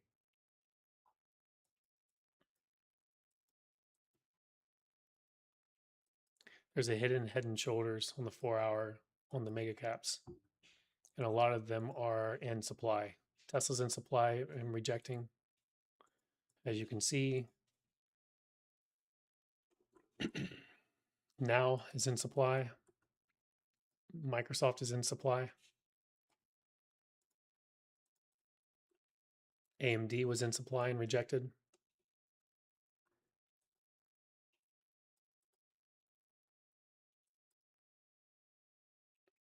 Here's a supply zone for Google. It's in supply. Amazon is in supply.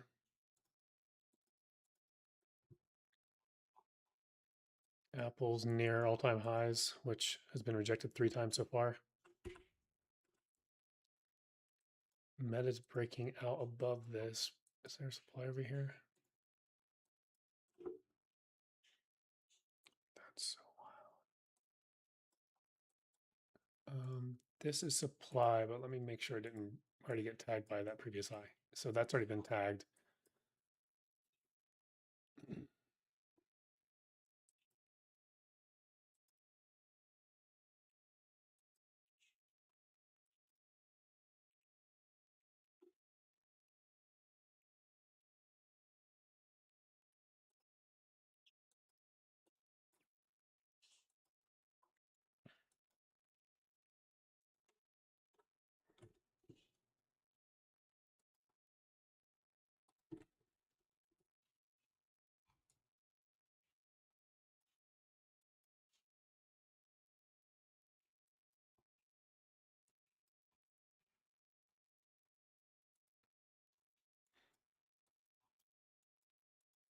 Yeah, so I think my bias going into tomorrow is we either sell off right into the close after this 345 and it fucks over all the intraday ODTEs on Robinhood.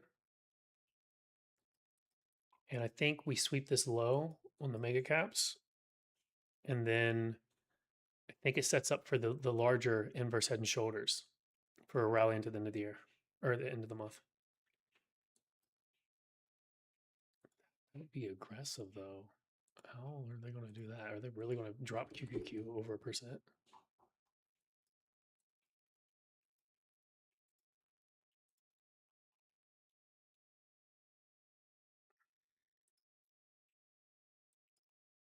So today's low on QQQ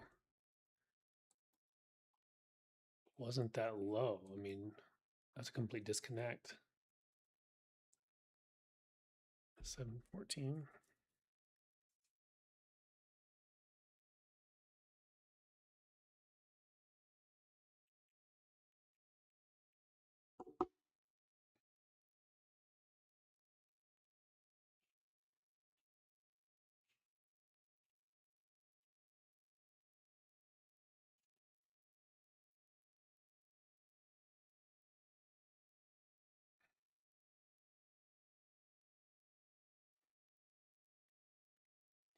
$7.45. Let's see if they dump it now that they fucked all the retail.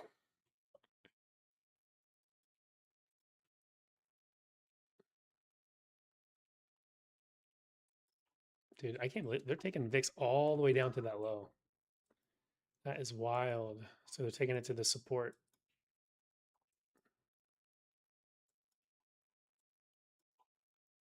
Not touche to them.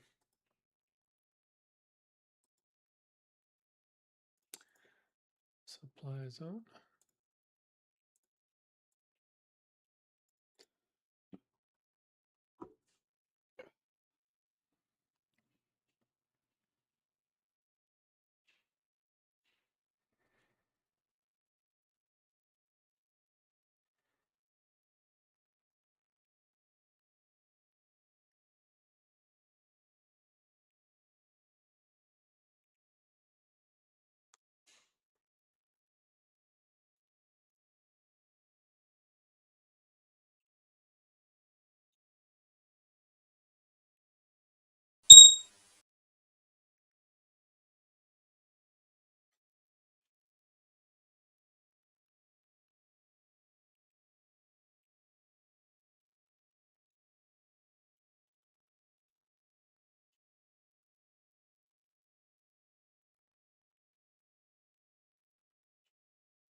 The same ones as today. Bearish below 751 and 749 is a major level. So it trades in that range, or if we start accepting under 749, it can get really bearish. This looks like an ABC. I wouldn't be surprised if we don't drop down to 749 in like after hours.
PayPal is a joke, bro. That thing has been a failed trade so many times. I tried trading a couple times. It's just you're bottom fishing. It's at all-time lows. Well, 2016 lows. I'm never going to touch that again. You can do whatever you want.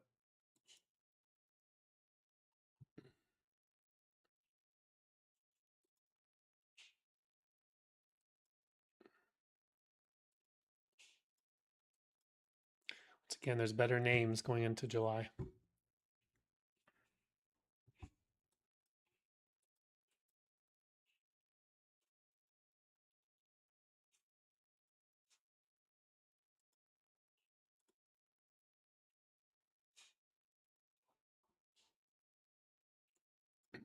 Tesla rejecting that supply as mentioned. There comes a little bit of a dump. Let's see if it continues. Now that retail's out of intradays. If we breach that low, you can't tell me they're not fighting just Robinhood retailers. They literally wait for it to automatically close the intradays or the ODTEs on Robinhood. I even think Webull does it too.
I didn't even know they offered that.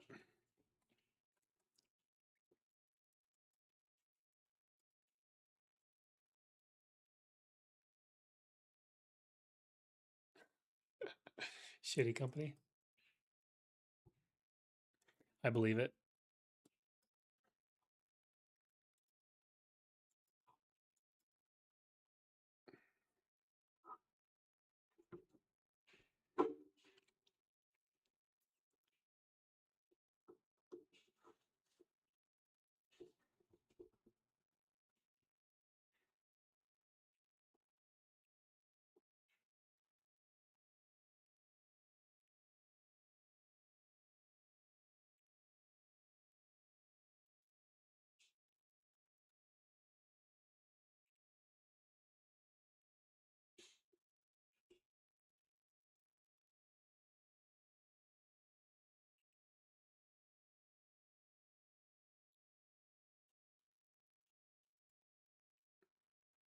They have to compensate for that. If they don't allow you to sell something and it loses money, they literally have to pay you the difference.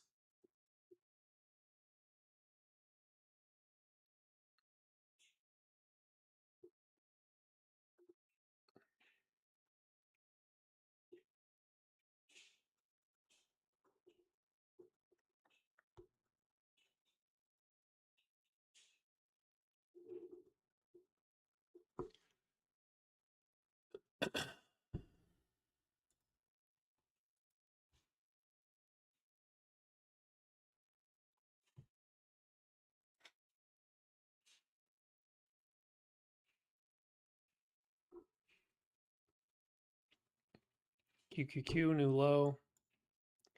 You guys can't tell me.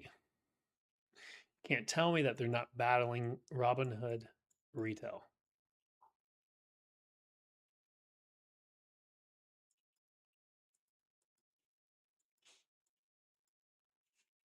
It's absolutely insane.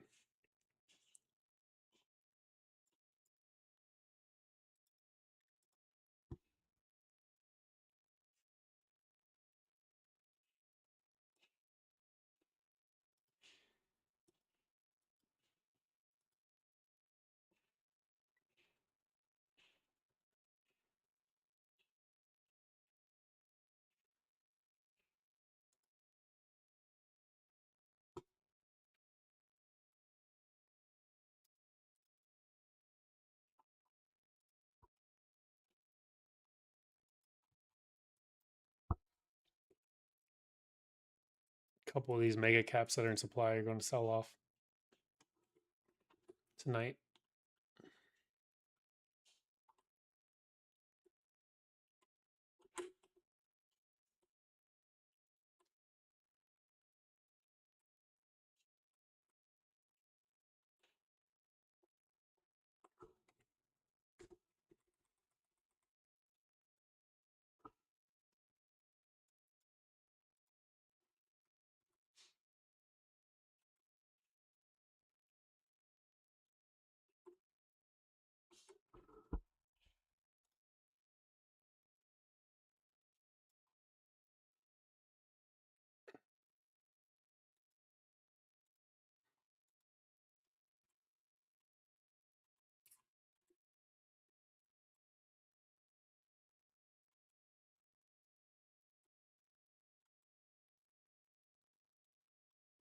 Meta.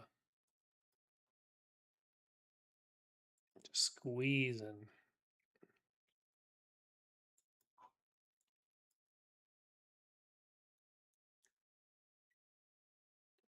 Short sweep. How long? It's wild.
We got 2 minutes to melt this VIX down into this demand zone.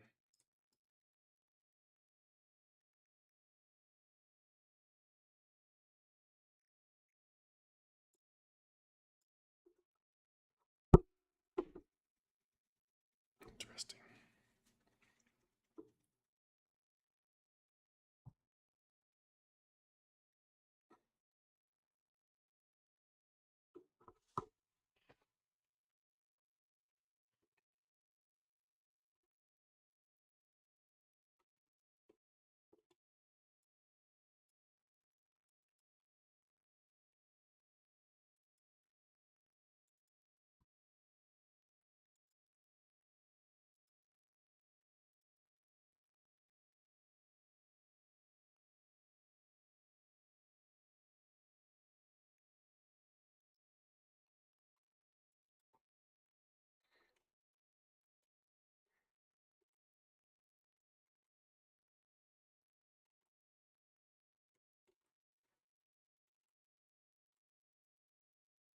I'm looking at the option contracts, and this entire move, the options are literally like options are gaining. Somebody's selling into that close.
So my bias tomorrow is a sell off overnight, either like tonight or by the open tomorrow.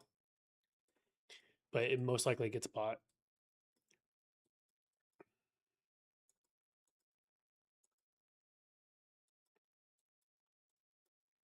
Unless there's like really bad news.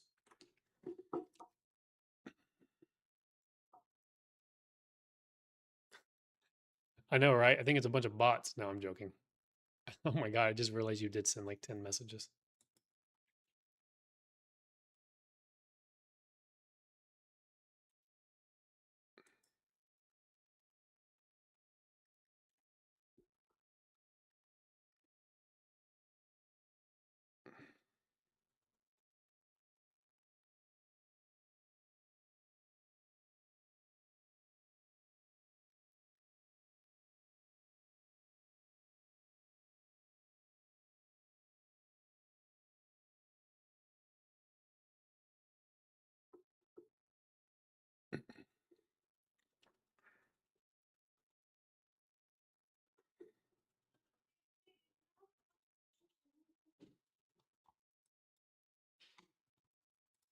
QQQ has this gap.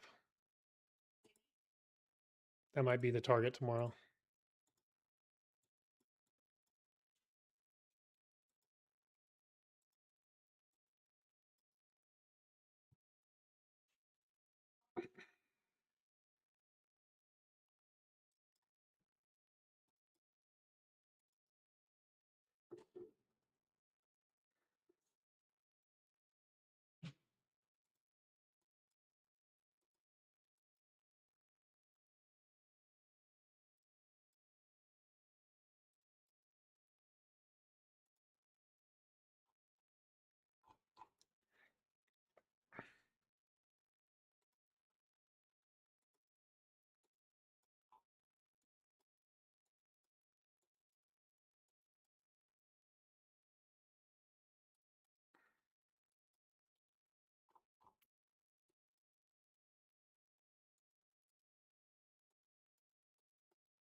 All right, guys. So the key levels tomorrow, I believe, is 751 and 749 on SPY.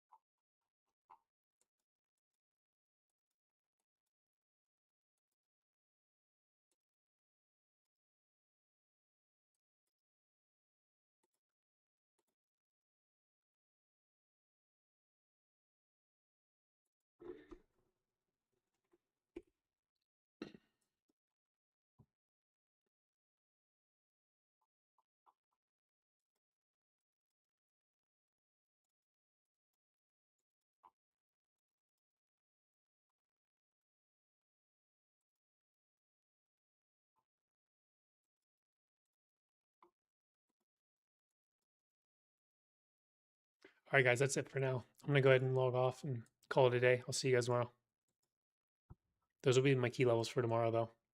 And my bias is I do think we sell off overnight. But given the mega cap chart, it looks like that would get bought.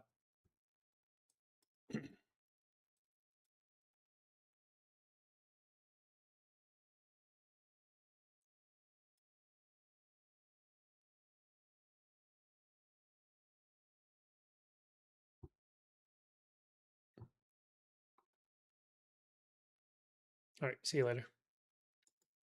Have a good night.